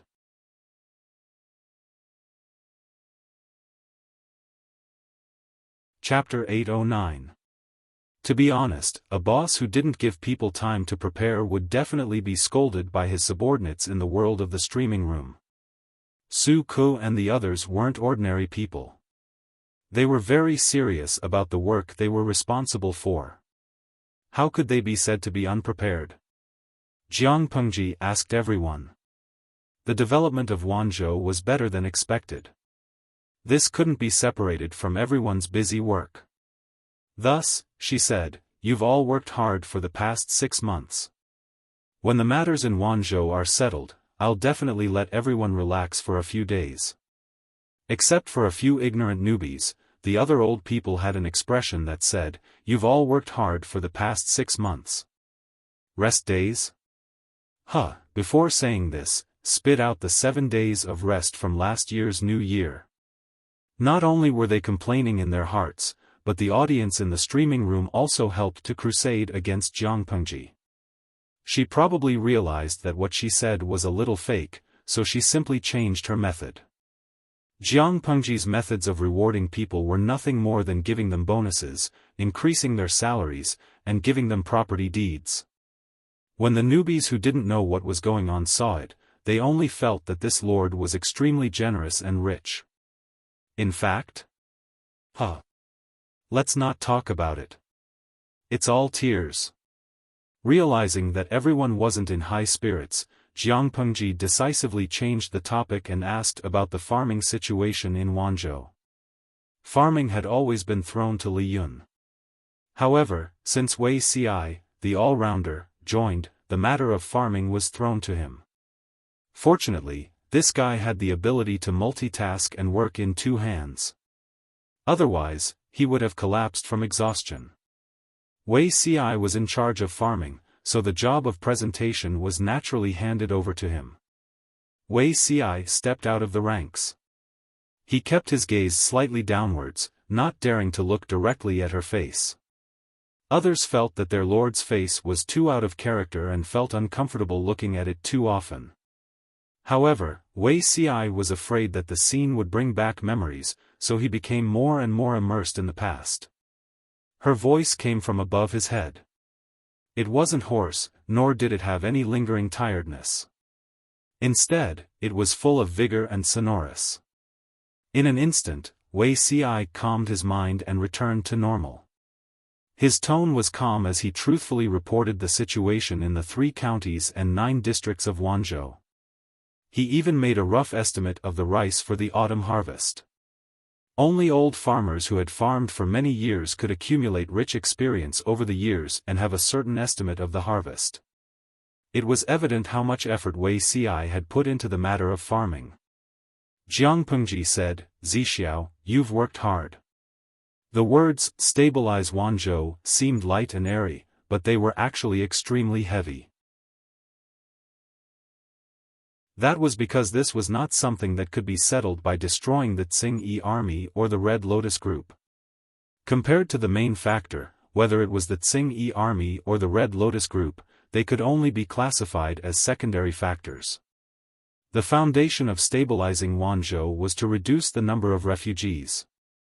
In other words, it was to give the refugees a way out, to let them return to the countryside and have a stable living space.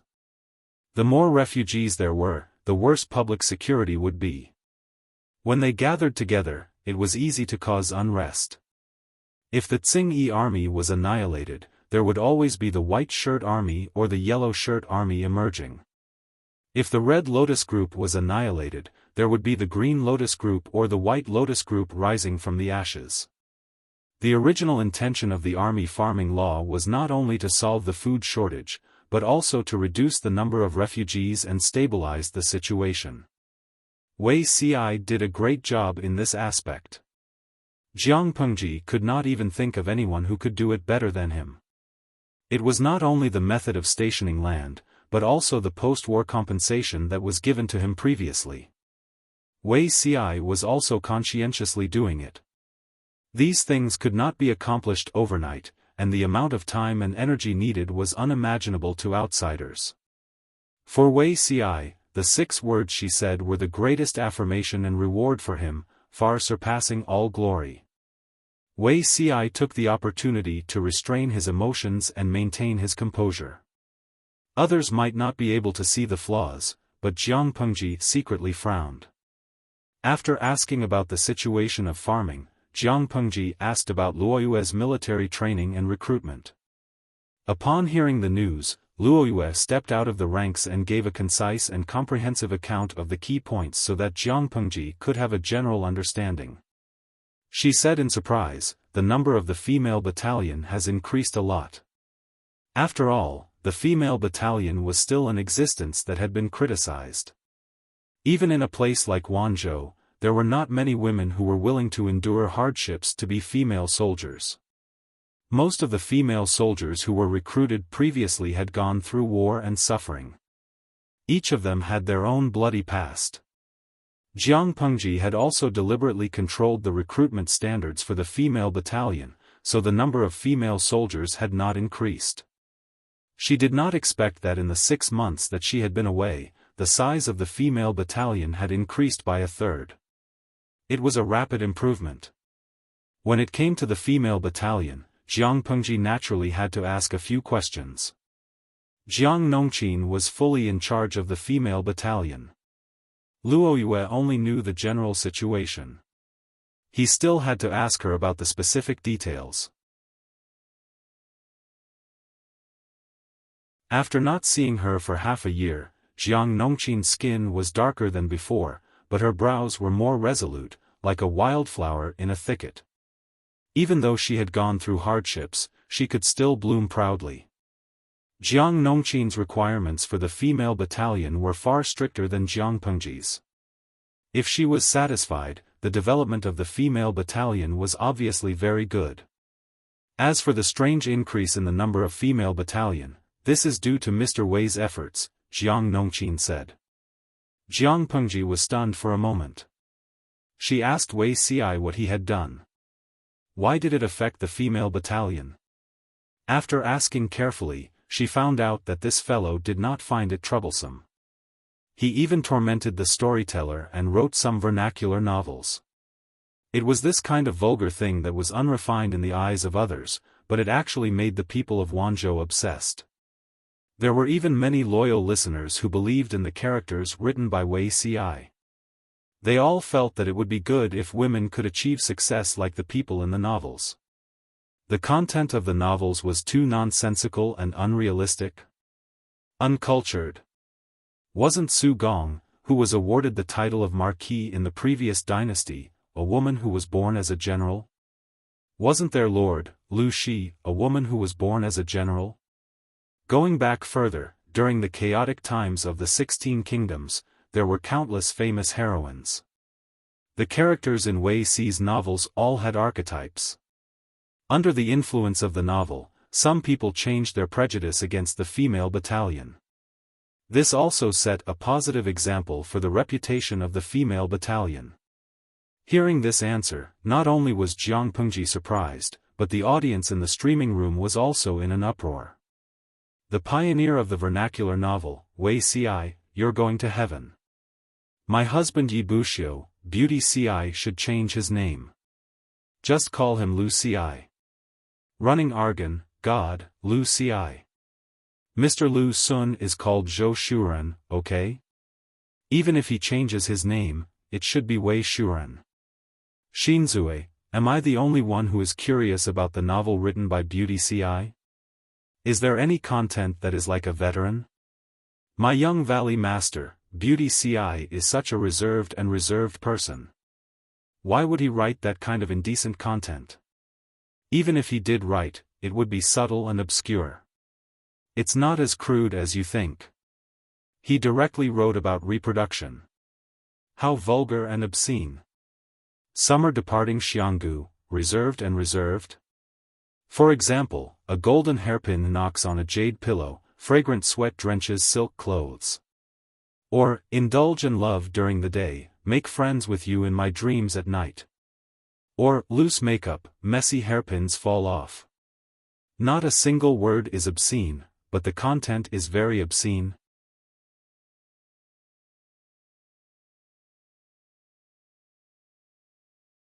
Chapter 8-10. In a trance, everyone had an illusion, as if there was a dirty train roaring past their ears. They really didn't know where the other party found so many poems with so many connotations. Or were the ancients also experienced in terms of sex? Shameless Ji Qin, crooked? Are you talking about demons and spirits? There's an experienced driver here, the situation is already out of control. The audience in the streaming room cheered for Wei Xi. They were curious about how such an ancient gentleman, who stood tall like an orchid and smiled like the bright moon in one's arms, would look like when he wrote erotic stories. They were so curious that they couldn't wait to encourage Jiang Pengji to read it now. They would definitely catch up. As the saying goes, amateurs watch the show, while experts see the artistry. Jiang Pengji could see the deeper meaning behind Wei Xi's move. In her opinion, simple and clear vernacular was an important part of opening the people's wisdom. She didn't expect Wei Xi to bring it up in such a form. That's good. I'm afraid it's been hard on you these days. She smiled and gave affirmation. Fulfilling one's duty is the duty of an official. There's nothing hard about it. Wei Xi still maintained a humble attitude, but he secretly breathed a sigh of relief.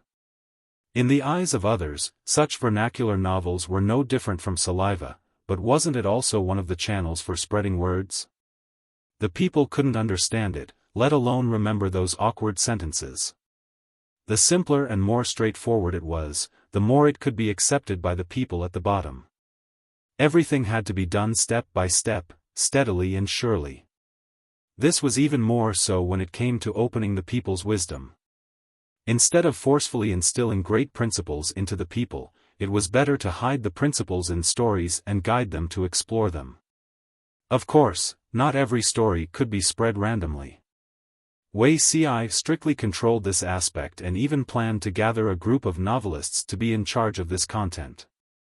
In order to expand his influence, he specially asked for Prime Minister Cheng's help. Now that he had the support of his lord, he was confident that he could do this better. As for those who criticized him behind his back for associating with unfashionable people, Wuxia smiled mockingly. He couldn't be bothered. Jiang Pengji asked around and had a general understanding of the situation in Wanzhou, but she looked around and her gaze fell on Cheng Yuan, who was seated in front of her. She asked, "Gong Liao, is Mr. Cheng not here today?" Cheng Yuan was Cheng Cheng's second legitimate son. His courtesy name was Gong Liao. He had been in Wanzhou for less than half a year, and his performance had been remarkable. Considering his age, he had done quite well. With a gentle and humble temperament and a sincere and meticulous way of doing things, he would be popular no matter where he was. Cheng Yuan replied, "My father caught a cold last night. He was checked by the doctor this morning, but his condition is very serious. He is still bedridden." There was a worried look on his face. It was obvious that Cheng was really sick. Jiang Pengji hurriedly asked, "Mr. Cheng fell ill? What did the doctor say?" Cheng Yuan said, "The doctor said that my father was too worried and busy, and the cold caused the accumulated illness." Advantage, too busy? Jiang Pengji's expression froze, and she felt a little guilty. In the eyes of an outsider who didn't know the truth, Cheng must have fallen sick from exhaustion because she exploited him too much. But Jiang Pengji really didn't cheat Cheng. "How did you fall sick from exhaustion?" She frowned. Cheng Yuan realized that he had said something wrong and hurriedly tried to remedy the situation. "My father is getting on in years. Recently, he has been troubled by the annotations. My mother has tried to persuade him several times, but he refuses to rest." Cheng Yuan's face was full of a helpless smile. He said, "My father has a stubborn temperament. It is extremely difficult for others to shake his decision." Cheng fell ill not because Jiang Pengji exploited him too much, but because he overestimated his physical strength. He was busy and refused to rest. Yesterday, he was also busy until late at night. He took a cold shower because he was greedy for the cold, and he didn't pay attention when he slept. Then he fell ill. Jiang Pengji asked in surprise, "Annotations? What annotations?" Cheng Yuan said, "My father said that the annotations were inspired by Zixiao. The classics and historical collections are too obscure, and there is no unified sentence reading for each article. This causes the teacher to read sentences inconsistently when teaching students, causing them to misunderstand certain articles. My father has been thinking about how to mark simple and clear sentence reading, annotate the controversial articles, and lead the way for future generations." What was sentence reading? In ancient times, the place where the word stopped was called sentence or reading. Nowadays, the articles were all sentences. There were no so-called punctuation marks. The articles were stacked together. For example, if a web novel did not have any punctuation marks or paragraphs, what would that mean? Many sentences were passed from teacher to student. It was inevitable that there would be errors in the process of transmission. Some teachers even cherished their own knowledge and did not even bother to teach the students the correct sentence reading. It was really shocking. Cheng Cheng had been worrying about this matter for the past few days. Wei Si's vernacular words gave him some inspiration. Hard-tongued classical Chinese would cause people to have different understandings of the same sentence, and thus lead to wrong interpretations. What about the most straightforward vernacular words? It could not be that there would be people who would chew on the words, take them out of context, and pass on the wrong understanding everywhere, right? If this annotation could be done well, the difficulty of students studying in the future would be greatly reduced, and many unnecessary misunderstandings would be avoided. However, there was no first place in literature, and no second place in martial arts. The same article could be interpreted differently by different people. Cheng Cheng alone was not qualified to annotate all the books in the world. Even if he worked hard to do it, would others admit it? This was a difficult problem, and it worried Cheng Cheng. Another difficult problem was sentence reading. He planned to use symbols with a certain meaning to break sentences, but sentence reading could not be decided by one person's opinion. The same sentence with different sentences had completely different meanings. Cheng Cheng still had a lot of things to worry about. Under so much pressure, would Cheng Cheng fall ill? Whether it was sentence reading or annotation, any one of them could cause the scholars in the world to criticize him. To put it bluntly, who was Cheng Cheng? What right did he have to call himself the world's teacher? Yes, if these two things were really done, Cheng Cheng would definitely leave his name in history. To put it bluntly, all the students who benefited from him would regard him as a half-teacher. Jiang Pengji saw the internal trouble at a glance. She said, "This matter is indeed tricky. I'm afraid it will be difficult for you to do it alone. Why don't you wait for the situation in the north of Dongqing to stabilize before you publish the literature examination and invite the scholars in the world to participate in the grand event?" Cheng Yuan sighed. He and Jiang Pengji had the same opinion, but his father was too stubborn and would not turn back until he hit a brick wall. Only when the Lord's power was stronger would Cheng Cheng's words carry more weight, and he would encounter less resistance. He planned to persuade Cheng Cheng after his condition improved. This kind of thing was very likely to cause the world's scholars to criticize him. It was better to be cautious. By the time Jiang Pengji finished her work, the orange sun had gradually sunk into the horizon. You're tuning in to the Xiaofan's Wuxia Tales YouTube channel. Don't forget to subscribe and join us on this journey to catch the most captivating stories.